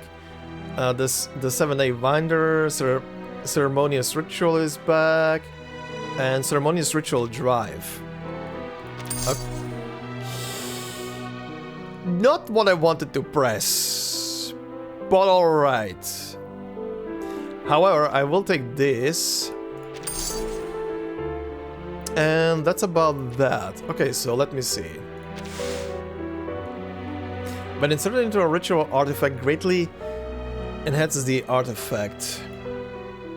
When entering battle, a random character gains moxie. Alright. Even more moxie. Right, okay. More shit. And that's about that. Time for some shopping. Fledgling assembly. Sharp fangs and blades obstruct your path. At this crossroads of the unknown, you must conquer your doubts and fears. Alright, boss time. Chickens. Chickens. Okay, chickens. May the peace be with us. Snack chickens. Oh, you little cookadoodle cluckles. You're about to regret all your life decisions. Let's use this for once. Oh yeah, I didn't use these a lot. I forgot about the objective. Can I use it again? No, not this round, okay. You seem to have a decent amount of HP, but your small chicken friends do not. Makes sense. Makes sense. Okay, let's keep using these, because I need to use them anyway. I can't believe I forgot that completely. Actually, I can. That sounds appropriate for me. A sword shop. Use that, use that. To pick the world I have never seen before. To pick the world I have never seen before. And shield. Agreed. Okay, the chickens are gonna keep on coming back from what I can see, no matter what. So let's do this. Debuff again, heal again. What was your one? That was regular damage, so go with that. Hold your breath. And do this. A tooth for a tooth. Fragrance and dazzle can easily confuse one's vision. I'm sorry for you. Ooh, that was pretty. 3 hours, 15 minutes. And stylish. No, nothing. Thank you, Fog. Okay, artifact selection 2 again. What do we have? Acta Ritual Drive. When in layout, when entering the battle, all allies gain schemed. Greatly enhances the artifact, adds an extra action tag to the artifact. Okay. These also have same flavor text. Yeah, okay. Lightning Converter. After taking an action, gain Dynamo. For each stack of Dynamo held, gain damage taken reduction. One of Laplace's technological feats can convert lightning current into a controlled electrical barrier by turning a dial, effectively ensuring the safety of investigators in the field. The use of this device by untrained personnel is strictly prohibited. I will take this. I can also put 2 floppies in there. The Spirited Dance Shoe. After taking the first section of a round, gain Aura of Might and Power Burst. Incantation might 20% when attacking 1 stack after trigger, okay? Power Burst? Damage bonus 20% when attacking, minus 1 stack of trigger. When performing an extra action, chance to gain Power Burst, okay. A red dancing shoe that has lost its stage.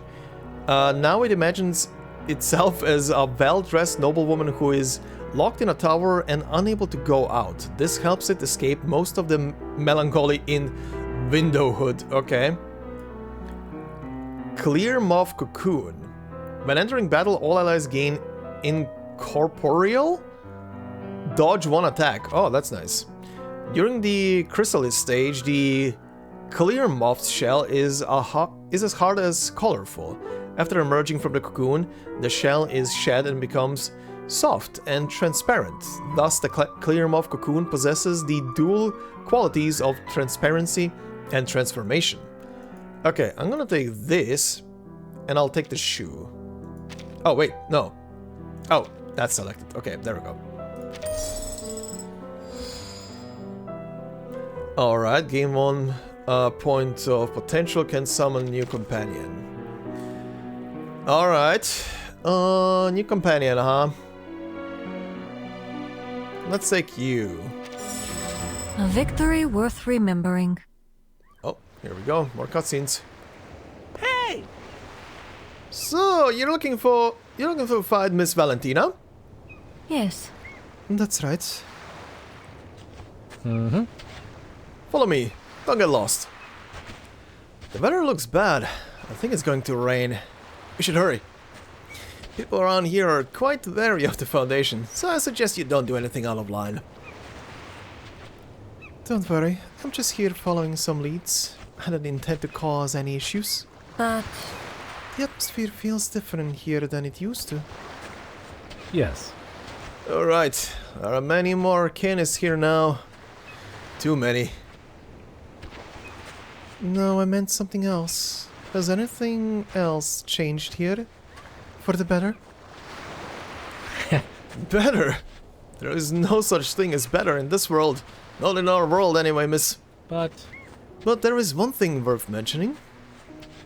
I've heard that Miss Lorelei found a way to survive the flood. The river is an unprecedented chaos. The flood will come rushing down and devour everything in its path. Oh? You've heard Miss Lorelei's prophecy too? yes. I only know a bit. I'd like to know more. Miss Lorelei believes that there is a rock not far from us. That this rock will be able to protect us against the flood.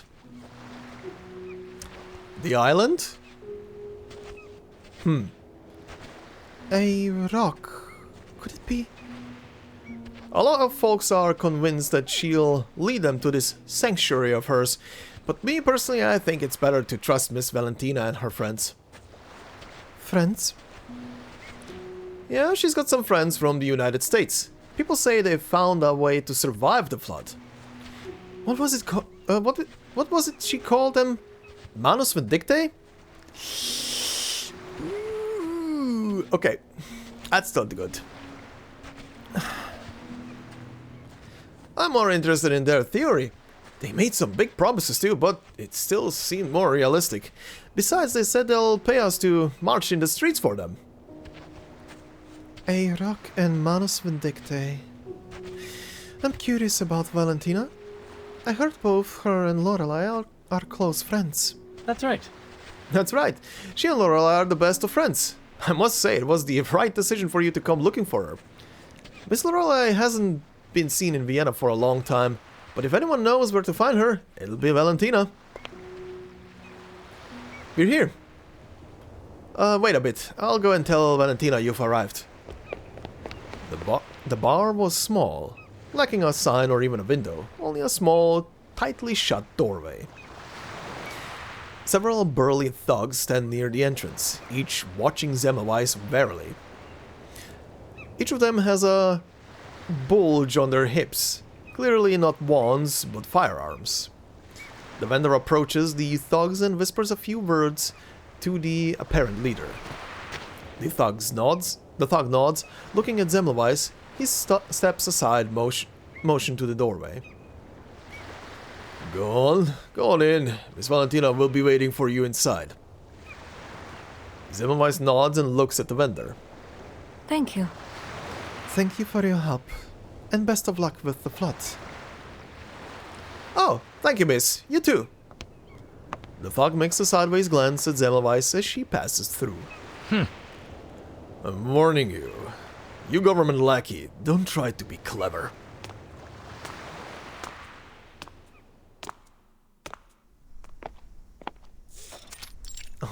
Valentina's bar. It is just as small as it had appeared from the outside.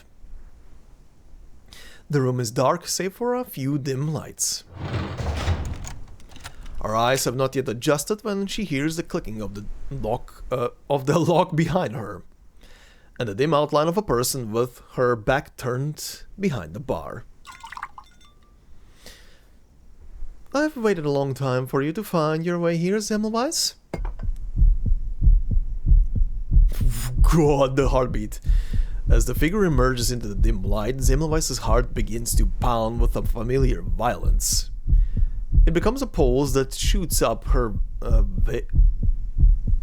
vagus nerve to her jaw and creeps over her tongue. A sweet metallic taste spreads from the tip of her tongue and fills the space between her incisors and canines. Kill her. Oh. A voice whispers seductively in Semmelweis' ear.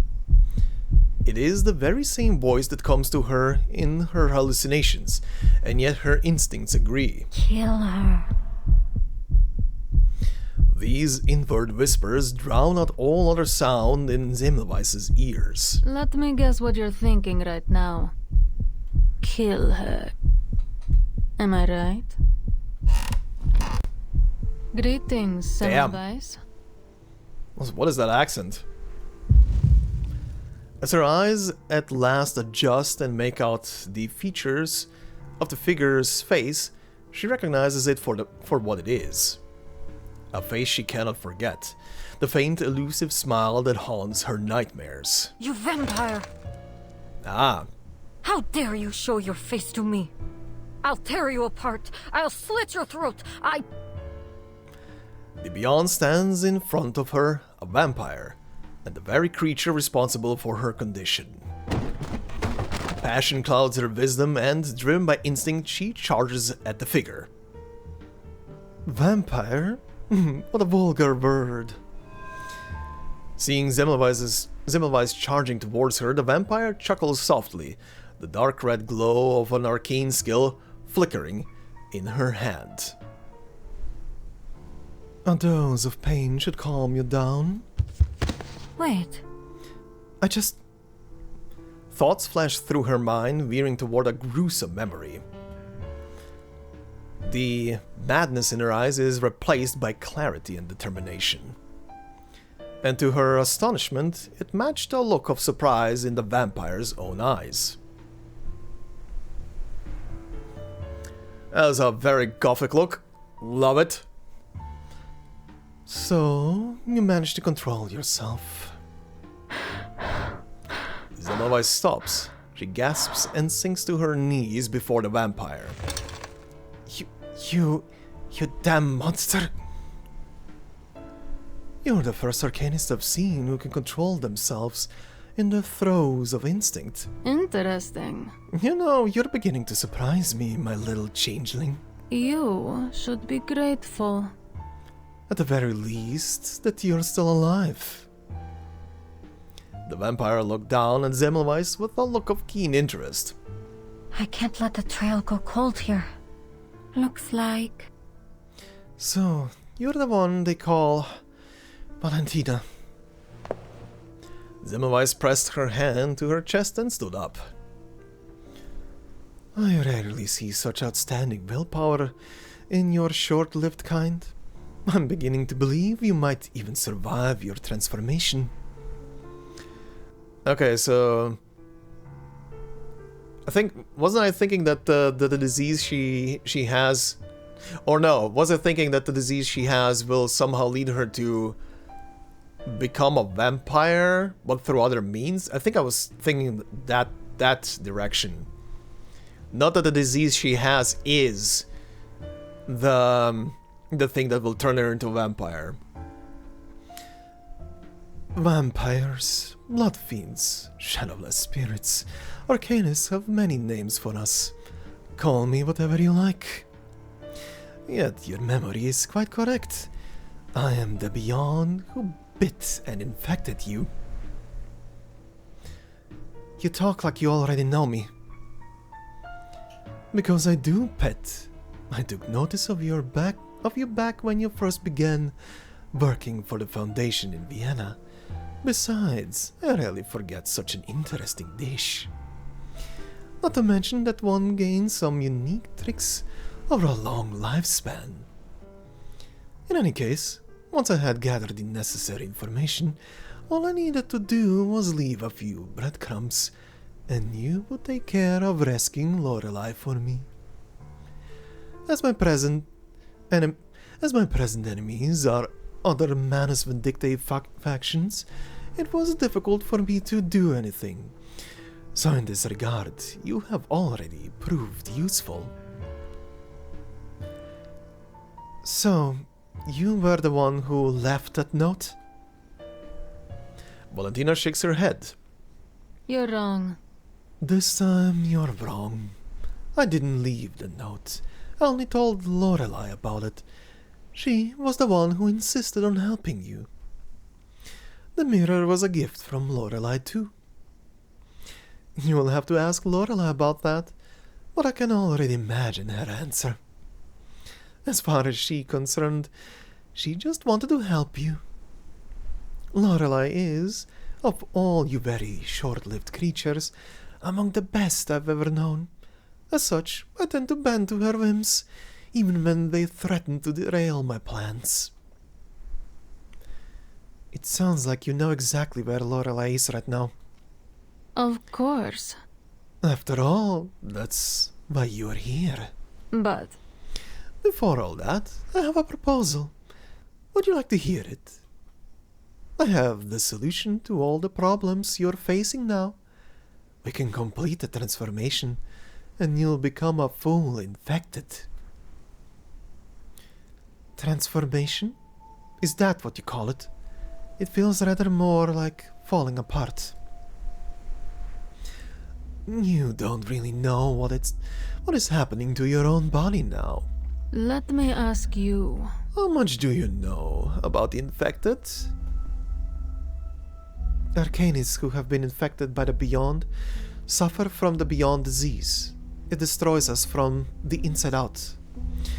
Its mortality rate is well over 93%, and of those few that survive, they remain infected. Even if they survive, most go on to develop severe mental illnesses. I see. It sounds like the Foundation has hidden a great deal from you. You're not very subtle for a vampire. I'd make your next choice of words carefully. Anyone bitten by a vampire becomes a new vampire. That's how the legends go, don't they? The essence of the Beyond disease is a series of symptoms caused by the sudden increase of Arcanist blood. The Beyond Arcanist blood is rapidly reforming you, both mind and flesh. And it is true indeed that few can withstand the change. But it is far from a disease. It is only a process. Your body is becoming like mine. It's impossible. What you're saying can't possibly be true. The bloodlines of mankind and Arcanists are both predestined and unchangeable. That much is common knowledge. Do you really think you can tempt me with lies and false promises? I wouldn't lie about this, Semmelweis. Restraint is something our kind have long had to master. I can see the doubt in your eyes. An ill-timed, easily disproved lie would render my work fruitless. Consider this. An infected Arcanist becomes more and more similar to the Beyond that infected her. Imagine that. Just thinking without changing the bloodline, how could such a transformation happen? Besides living on blood, vampires' most well-known traits are that we fear sunlight, cast no shadow, and cannot be seen in mirrors. No shadow. Well, yeah. You can't experience the no mirror thing.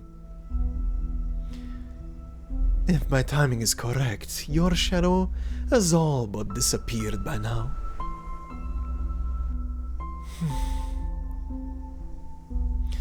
Shall I assume my timing is correct then? Now just imagine someone extracting your blood and bones by force, reshaping them and then shoving them back into your body. When you consider the nature of the change, it is little wonder we are so rare.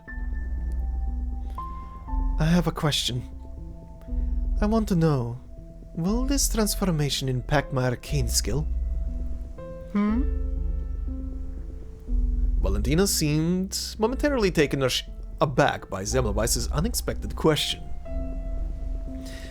To put it frankly, after I became an infected, will I be able to use arcane skills?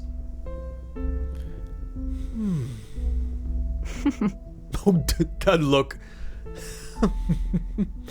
I suppose I never thought I would need to be asked. Please, the answer to this question is very important to me. I don't have any incantation skills of my own.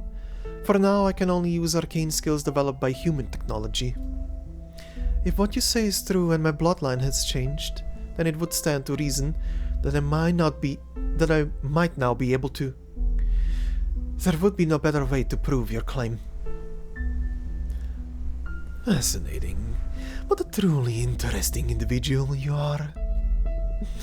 I made the right choice in you, I think. Whether or not you'd have chosen it for yourself. It would be my pleasure to assist you. Let us see if we can answer your questions. Perhaps then you might consider my offer.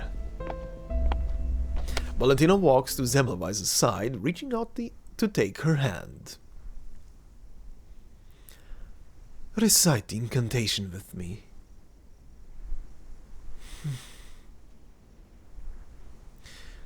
Don't be nervous. This is only a simple incantation. Scarlatum! Uh-huh. Nothing happens. I failed. What did I do wrong? Was it my intonation? There is still so much human in you, even as a mixed blood. You still rely too much on reason. You are saying the words like a formula, not an incantation. The language we use is only a tool. What brings forth an arcane skill is the spiritual power within. I mean, yeah, the word is just a switch, essentially. Like a mental mental boot up process to start up a process, kinda. But perhaps I should have given you more instruction. Instruction? Huh? This is where it ends. New corridor or more cutscenes? More cutscenes. These are weird. Why are they broken up in parts? Anyway. This clothes fit you much better than that old Foundation uniform. Oh, this is where she gets her drip. Damn. Valentina. Your taste in fashion is nearly as old as you are. Shut up, it looks good. It might be old-fashioned, but you look fabulous. I don't think it's going to do anything. If a change of clothes was all that was needed, I would have been able to use an arcane skill a long time ago. I will say though, I will miss the ponytail, now that I think about it. It will help. You're used to failure, so it's important to give yourself hints on success some other way. I sincerely doubt this will work, but if you insist, I'll try it again. One last time. Scarlato.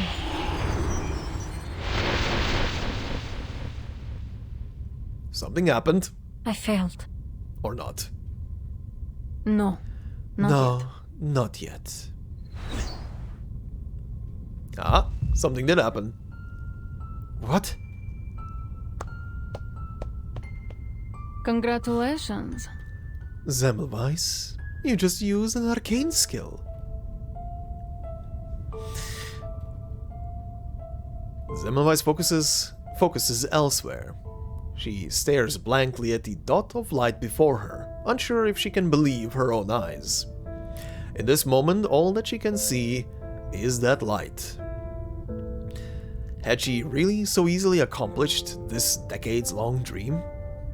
So? How does it feel to use the arcane skill?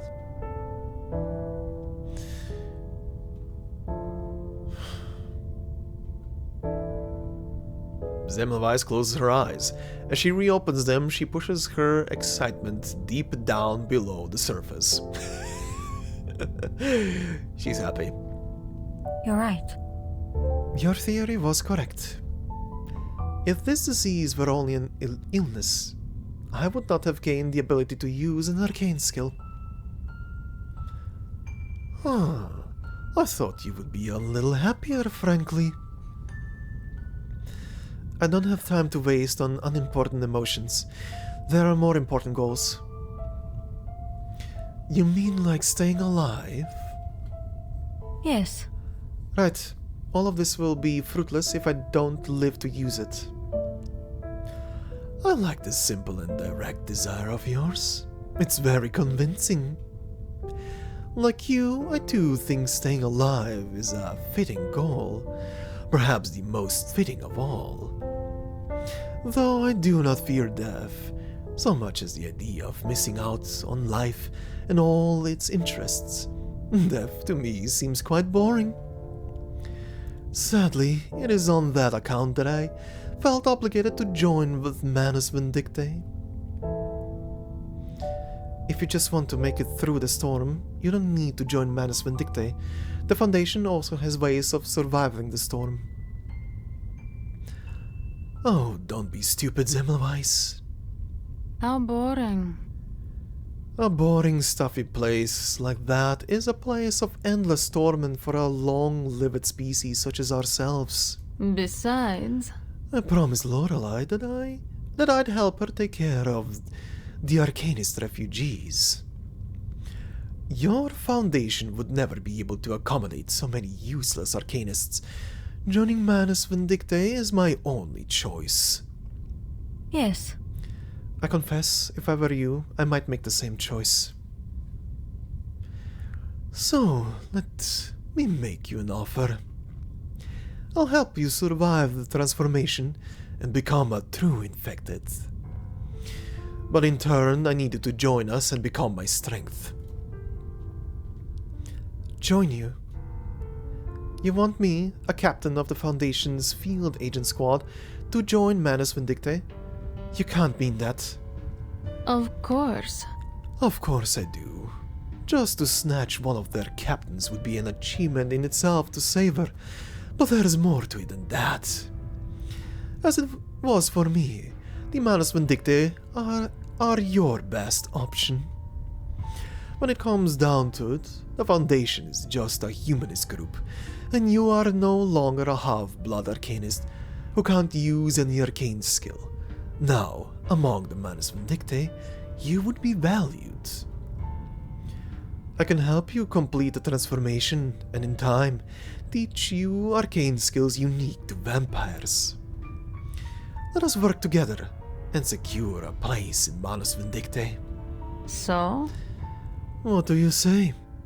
Are my terms acceptable? I admit I find your offer quite tempting. I disagree. But unfortunately, I cannot accept. So? Why? You aren't still holding a grudge because I infected you? Meaningless. No, it isn't that. The past is in the past. I wouldn't let that affect my judgment. No, I'm refusing you because I know you have not told me the whole truth. The value I am demonstrating now is not worth the price you'd pay for me to join. You have another motive. I am well aware of your abilities. As a vampire, having a capable kindred spirit on my side would be invaluable. Besides... And even if you're not on Lorelei's level, you remain one of the most interesting Arcanists I've ever encountered. And I tend to favor interesting people. Not enough. Not good enough. Well, I think it is. Of course. Of course, you're the one making the judgment. I can't fault your reasoning. Valentina shrugs her shoulders and says no more. I have another question. Is it true what Lorelei said about being able to cure me?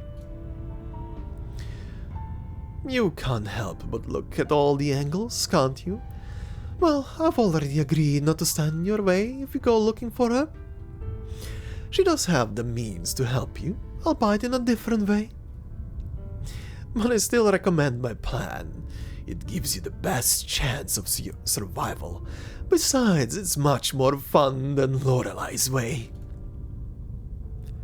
I'll consider it, Miss Valentina. As you wish. She's currently somewhere in Leopoldstadt.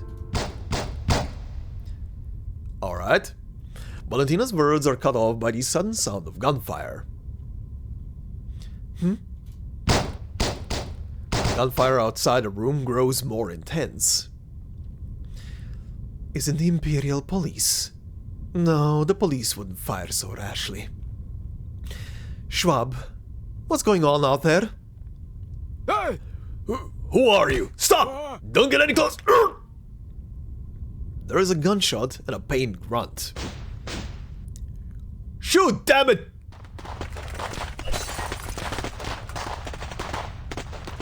There is a short, intense exchange of fire.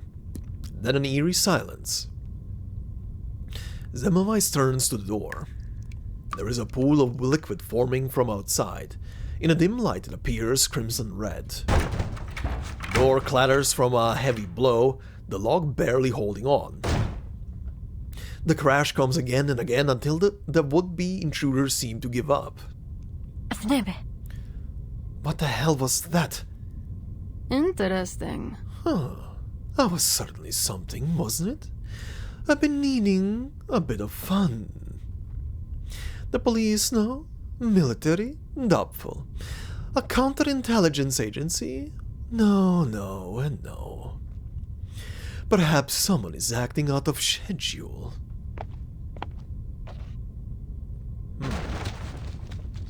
Valentina walks toward a table in the bar, forcefully flipping it over to reveal a hidden passage beneath it. She opens the passage and gestures to Semmelweis. Well, don't just stand there. Just then a voice outside cries out. Oh, the storm is happening, they're melting.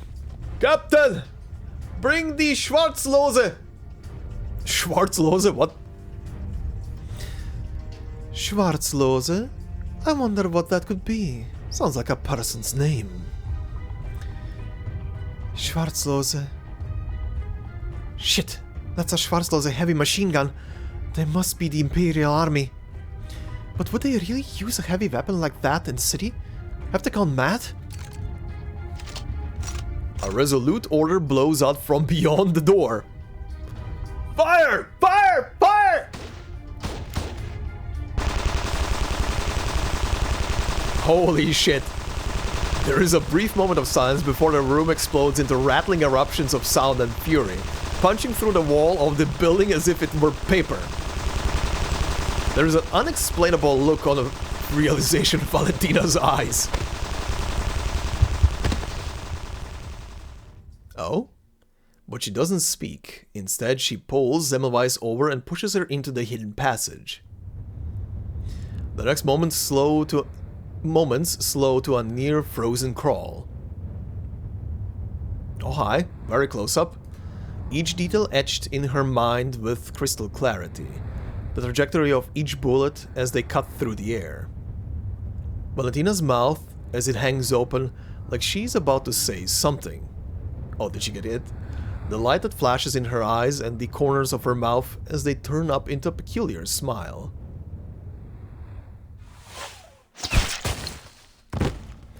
Then a bullet that emerges from her skull. Yikes! Rip! Valentina! She yells vainly, already knowing there is no trace of life left in the body before her. The long-lived vampire lies slain, with that strange smile still wretched on her lips. You damn thing! You didn't even finish telling me where to find Lorelei. Keep firing! Don't stop! Make sure everyone inside is dead! The gunfire outside the walls grows more intense. Well, that's a rip. Before she enters the tunnel, she notices a crack in the bricks and the sky outside. Is that oil paint? Streaks of paint fill the sky like a work of Van Gogh. Its somber colors seem ready to drip from the dome of the heavens at any moment.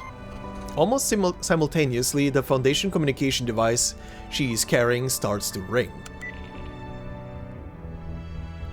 Attention all units, the Timekeeper has issued a storm warning. The storm will arrive in 24 hours.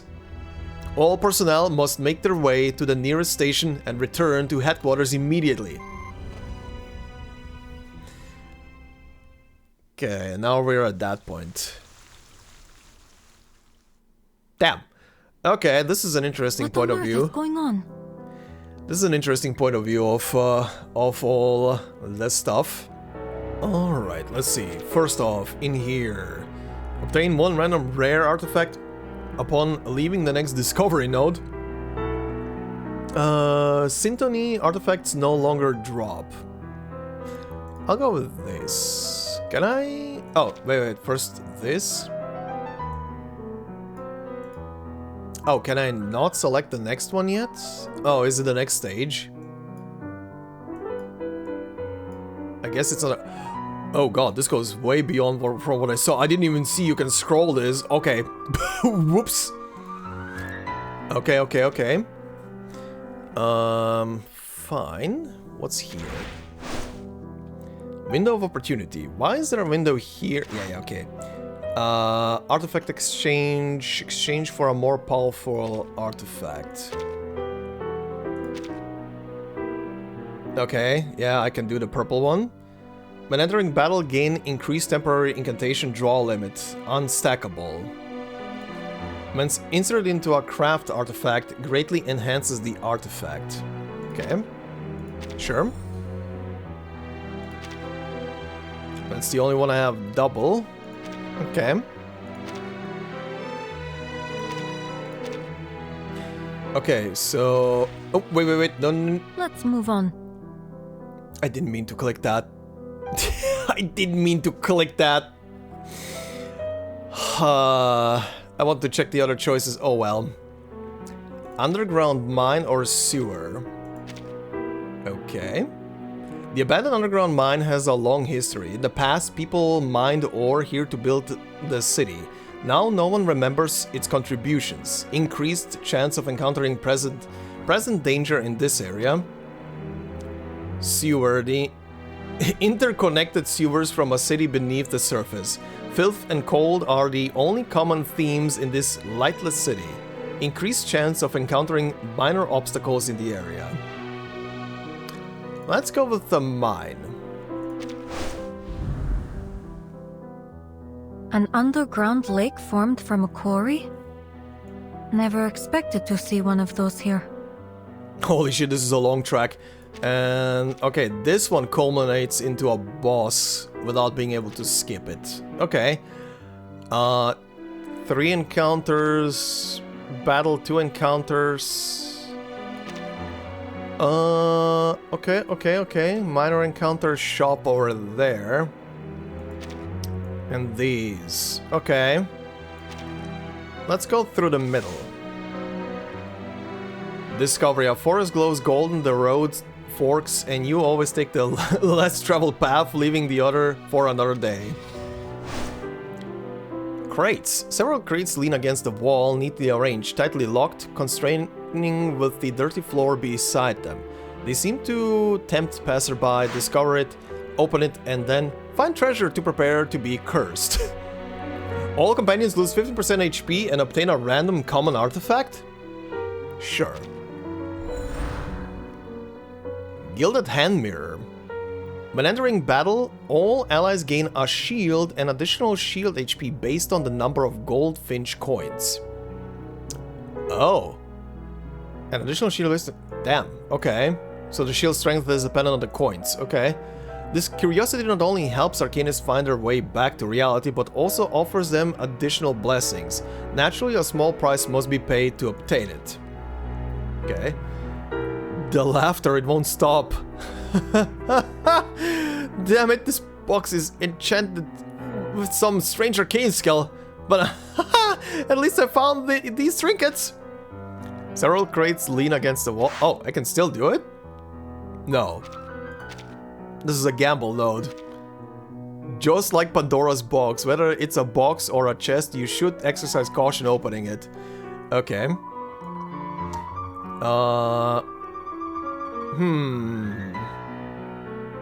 You know what? How about I just go through encounters and hit the shop and see how the boss is gonna be? I'm very curious about these. No problem. Waterhole Sprite. A pebble kicked by Zemmelweis rolls into an underground pool. Bubbles surface and the sprite within asks, goldfinch coins or a trinket? No, I don't throw anything in. No, I didn't throw anything in.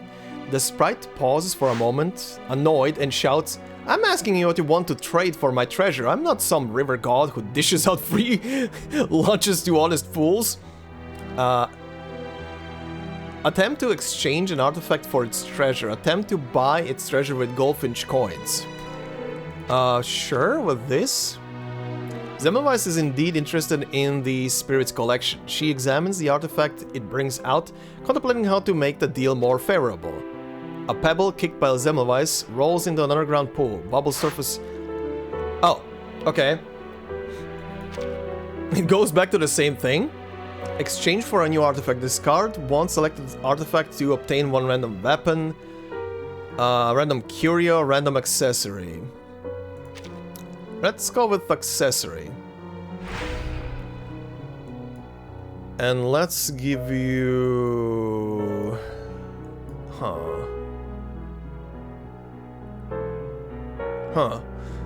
Let's give you the red one. Confirm. Fate of Progress. After casting a high-rank incantation, there is a chance to gain Dynamo and multiple effects from collection of permanent buffs. For centuries, she has remained ever contemplative, unchanging, and unceasing in her request for progress. I have gained Lucy. It stayed too long in this abyss, steeped in the cold and silence. Still, the sweat thing ought to prove useful. That was an interesting experience. You could say that again. Alright, let's continue to the next one. A most gracious host. Passing by a tavern, Semmelweis engages in pleasant conversation with the owner. The owner admits that in Vienna, people prefer coffee houses over taverns. To thank the only customer of the night, the owner brings out his most precious wine to treat her. All companions recover 50% HP. Discard one selected artifact to obtain one random artifact. Nah. Look at this. This tastes absolutely divine. It's been ages since I've had a red wine of this quality. Nice. Okay, and one more. No problem. A shop of wonders. Gemstone rings, black umbrellas, toothpaste tubes, vintage, avant-garde, it's all here. Semmelweis finds a little old man in the corner juggling coins, who pulls her into an old warehouse, eagerly stuffing candy into her hands. He's very enthusiastic, assuring her he can fulfill all her needs. Select one artifact to turn in, gain this artifact and one copy of it. Oh. Yes. Yes, but which one? Huh. Which one do I copy? All else gain shield. When entering battle, gain one special incantation. I mean, the toxin is only there. Interesting.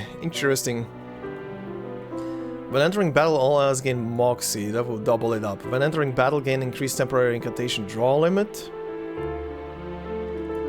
After taking an action, gain Dynamo for each. Can I double you up? Okay. Double the fun.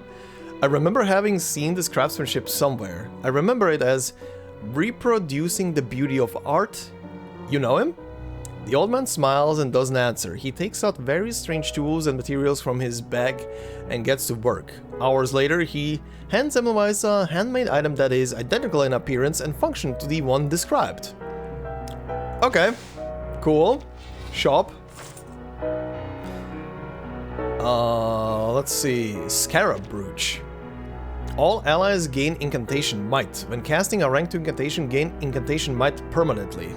Unique artifact, cannot be copied or stored. Okay. When the layout has 10 or more rare or higher artifacts, casting a rank 3 incantation also grants Incantation Might permanently. Okay, that's very specific.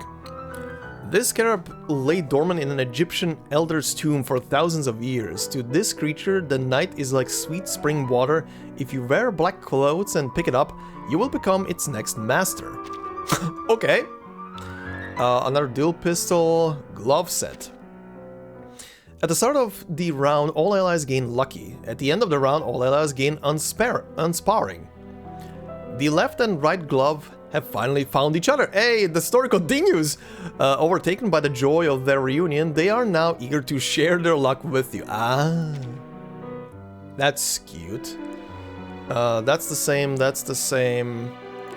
What did you do again? When in layout, grants 2 energy to all will take artifacts within range. At the start of the round, actually I can use this, because I have will take artifacts. What does this do? When entering battle, gain a random number of goldfinch coins. Sure. And the yellow one, when entering battle, a random ally gains Dynamo. When inserting a will take artifact, slightly enhances. Sure, can also use it. Okay, time to do some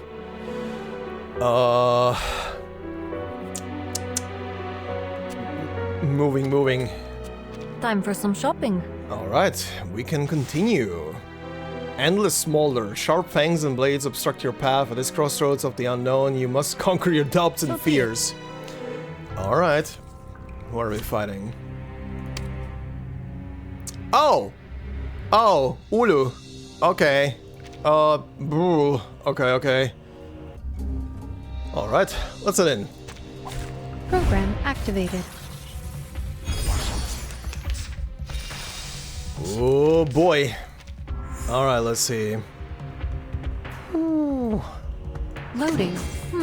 Buff up. Was certainly a choice. Give that to you. Give that to you. Hit you with that. I'm gonna try and see if this stays. If it's gonna go away, then, well, whoops. I hope you like a splash of red. Use that. And... Agreed. buff yourself even further. Cheer up. Okay, good. This stays, so I can use this... Okay, I guess I could have used those the other cards as well later on then. Okay, good to know for the future.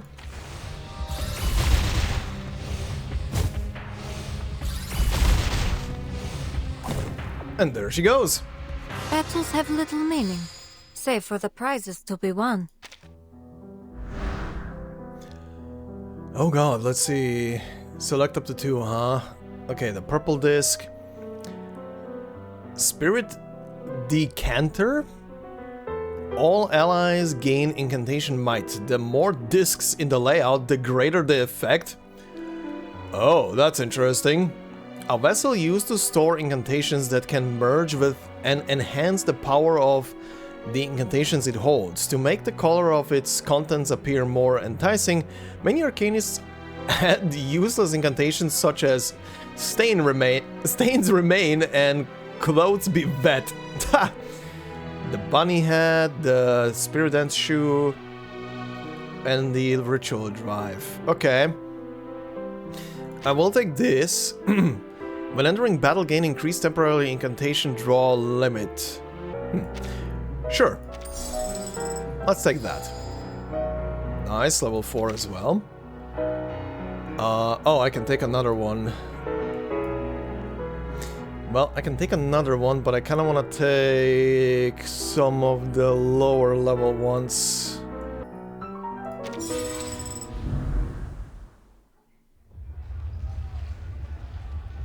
Alright.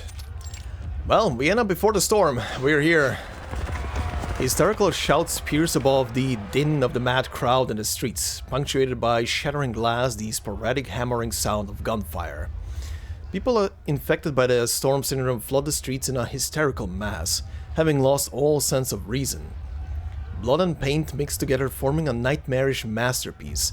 The colors hang high in the sky like a mural on the dome of the world. Semmelweis reaches the street. In her hand is a note that she found in the pocket of her clothes. On it is Lorelei's location.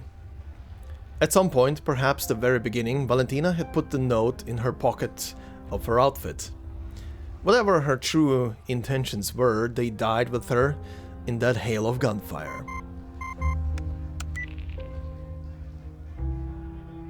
Semmelweis, the Timekeeper has issued a 24-hour storm warning. The closest evacuation point to you is Vienna station. Complete all necessary follow-up procedures and evacuate immediately. I see. Understood. Thank you, Madam Lindsay. It's still somewhat premature, but I have been instructed to inform you of the good news. The LCC has finished their analysis of your blood. They believe they will be able to make an inhibiting serum soon. You know what to do, right? There isn't any time left to waste. Not for the Foundation, not for yourself either. Thank you. Thank you, Madam Lindsay. Her only response is the telltale fizzle that ends their communication.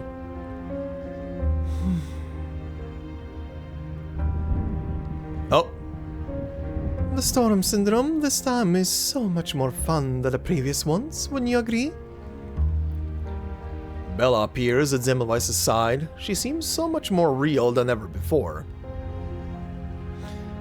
I wish I could share your perspective. However, uninvited hallucinations are not included in the symptoms of the storm syndrome this time. If only were that, no, you can see me precisely because the Beyond's bloodline is already altering your mind. It is a change that brings tearing and reorganization. and it seems I am one such part that is being torn out. And as a part of you, I believe I have the right to object to your behavior. I'm sorry. What a shame. The Foundation's laws don't provide for the rights of hallucinations. But... Though as much as I am loath to hear you, I can't stop you from talking. I know what you're planning. You want to go find Lorelei and get the means to finish the transformation from her. You can't bear the thought of losing what you've been given. That's always the appeal of weapons, and the danger. Once given, how much harder are they to give up? And our newfound arcane skill is no exception to that rule. So, you will do whatever you can. Do not give up your life nor the arcane skill we've wanted for so long. How greedy. Valentina. Valentina is dead. I have no other choice.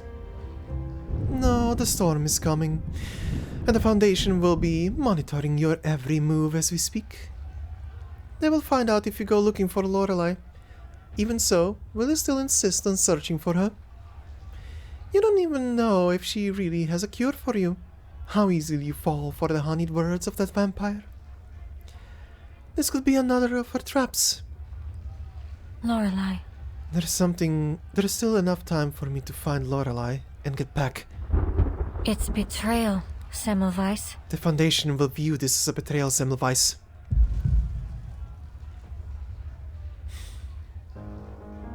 I have made many choices, some good and some bad, but without exception, everything I have done has been to take control of my fate. I am aware that I am not special, with neither the intuitive rationality of humanity, nor the Arcanist's power over Arcanum. I'm stuck somewhere in the middle. The Foundation, Manus Vindictae, Valentina, none of them saw me as valuable. I am only ever a means to an end. I will not place my faith in anyone's hands but my own. Damn. It seems you've made up your mind.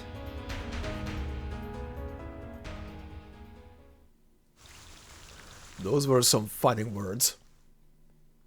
And another cutscene? Oh, no, never mind. Why is she hiding there? Okay, what do we have this time? Don't click the wrong thing. Exchange for a more powerful artifact.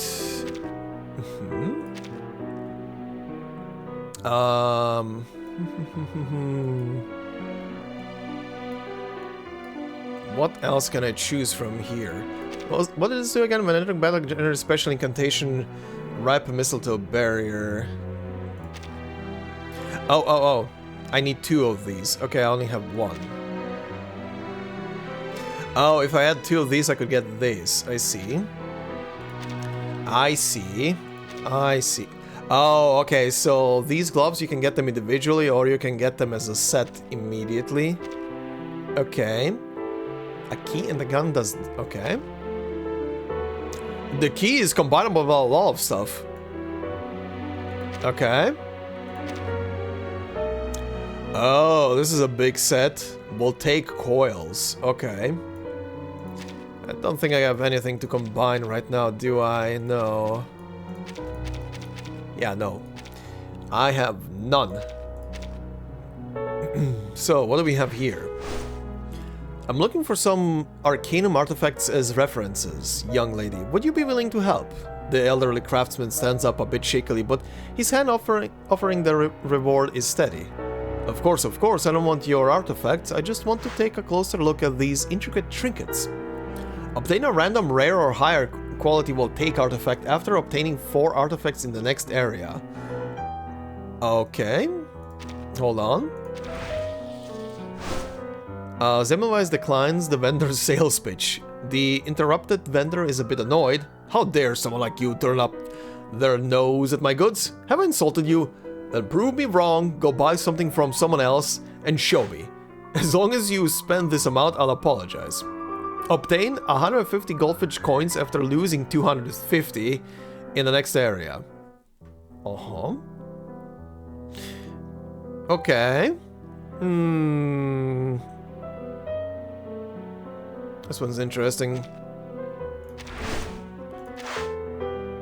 Obtain 150 by losing 250. Make sure you're fully prepared. Sure. What is this one? This one is red. Hello? The person cloaked in a large robe greets Semmelweis. I see you are a foreigner too. Oh, I mean no harm. I just see a familiar wariness on your face. But in a foreign land, we have no choice but to persevere. He hands Semmelweis a gift, saying that when Semmelweis becomes more familiar with the city, she can open it. Max stimulus plus 50 after recovering 50 stimulus in the next area. That will not do me Don't forget anything. I'm gonna go with you. Completion reward, obtain 1 random rare voltaic artifact Make upon sure doing you're this. fully prepared. Well, I think I am.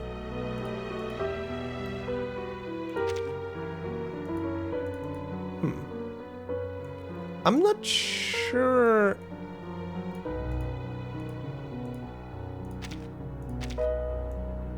Huh.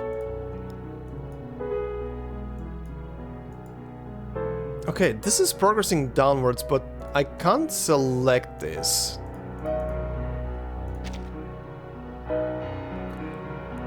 Each catalyst has its own unique level for effects. All other effects are randomly generated at the beginning of each playthrough.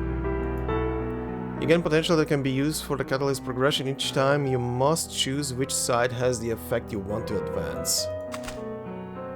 Okay. Oh.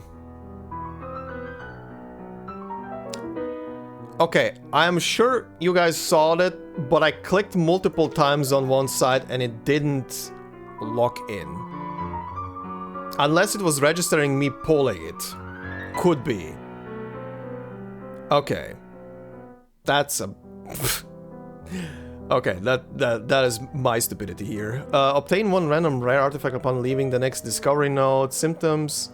Syntony artifacts no longer drop. Let's go with this. Okay, double click it. Characters strong afflatus damage factor received -8%. Character attack 6%, give me that. Okay, learning. It's a learning experience. Old Town or Migrant District. The abandoned old town with its crumbling buildings and lingering fog has an aura of mystery. The enemies, reality defense and mental defense are significantly different in this area. Migrant District.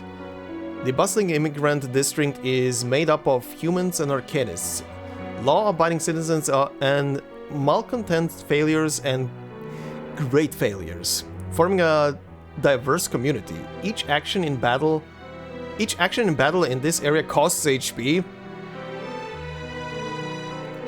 I'll go with Old Town. The buildings here seem to have quite the history. Okay. How sad that I know nothing about them. Oh god, this is a long area. Okay, purely because I am curious, if I go back, is it like actual like integrated strategies? Is it saving? It is. Okay, good. Because the recording has been going on for a while. I do need to still edit this thing. There's gonna be a lot of empty space. Also, was I right? Is this filling up with... Okay, this is filling up with the story cutscenes. Okay, there is still a lot here. I have no idea how much, but I'm guessing there's still a lot. This is not filled in yet. I probably have to finish the run. Oh! Was she always there? Was she always there and I just didn't notice this? I'm gonna have to look while I'm editing. Okay, I'm gonna have to finish the run for these to probably register in. Okay, but yeah, I'm gonna have to cut it here and we will continue this run next time and see how it goes. And if I literally just stopped on the last floor, I don't know if I did. Someone can tell me. I'm legitimately asking if I stopped on the last floor there. That's fine. We'll see how the floor goes next time, and if it is the last floor, finish off the run, I guess, and either win or fail, and then continue on with the next one and try for whatever ending and whatever the hell. But yeah, so far very interesting to see like the background stuff, what was happening in Vienna during chapter 6, and Semmelweis's transformation. I was wondering how the thing is gonna go, but yeah, vampirism, huh? So that's her beyond disease that she had for a while. Okay, that's very interesting. That's a very interesting portrayal of vampires, I guess. But yeah, anyway, we will continue this next time. I did probably a lot of mistakes while I was doing this, but yeah, it's a learning experience. It's a learning experience to get to know what stuff does and what to click on. But yeah, so far a lot of the mechanics and stuff is very, very similar to integrated strategies in Arcanists, with a couple of minor things like the combining of artifacts and stuff like that. I don't think there is a... Yeah, Arcanists doesn't have any kind of combining of the trinkets, the artifacts you collect, but it has, depending on which one of the IS modes you're doing, it has combinations of other things. Like in IS5, you're combining different things compared to IS4, where you're also combining two things into a single thing to gain buffs, but those buffs are usually just for like the next battle stage or the next non-combat node or similar stuff. But yeah, anyhow, we will continue this next time, so for now, I hope you enjoyed. Hopefully this was entertaining. I'm gonna have to see how much I'm gonna have to cut out of this, but yeah, hopefully you guys enjoyed. If you did, please consider leaving a like, it would help out a lot. If you're new to the channel, consider subscribing. This will continue. I do plan on getting the endings out of this thing, and then we'll check out Semmelweis's Anecdote as well. The one that is separate from this thing. And yeah, we shall continue this run with this game and see how it goes. And yeah, as always, if you want to support me more directly, memberships are open. No video will be behind a membership, it is purely there for support. Thank you to all the members already supporting, much appreciated. You guys are helping out a lot, and yeah, I will see you all in the next one. Until then, I hope you have a fantastic day wherever you are, and I will see you then. Bye-bye.